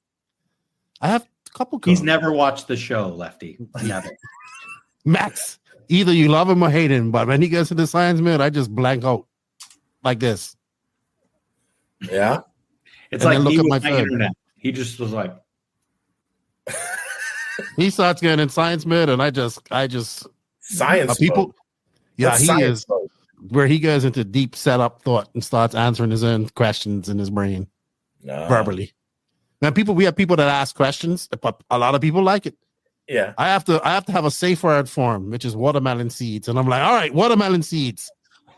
That means wrap it up. We've been going on, yes, because he goes on. He just goes on. You have to have a safe word. That's funny. So, an on-road, our safe word is bacon. Bacon. Never used it. Bacon. I'm like, where? So is he like fast? He was a good driver. He used to be when he was younger, but now he's not old. He's in university. But Max. So Max was recruited by JQ when he was like 8 years old. And so he's learned everything. He was very good when he was 16, 17, 18. Imagine if he had a real car. Huh? Nothing. That's okay. Oh. So Max was not good? I thought it was good. He had the JQ car. He doesn't race as much anymore. He just races in Finland. He won DNC intermediate class. He's from Finland. Yeah, he's from I'm from in Finland. In Finland, we have reindeers in walruses in Wales. That's what I tease them all about.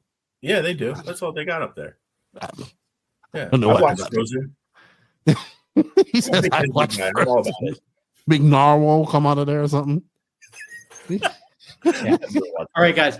This has been fun. I gotta go too. This short show is an hour and 56 minutes in. But, it's never a short show on the NNRC podcast. Oh, Jerry. Yeah. So you guys have a good holidays. I'm out. You too, sir.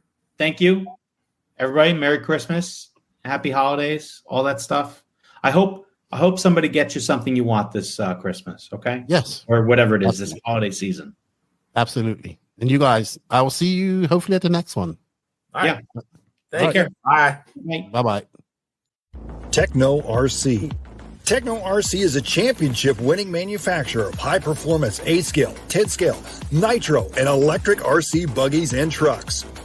With a worldwide dealer network, USA and Europe-based headquarters, comprehensive warranty program, and global race support, Techno RC is excellence in RC.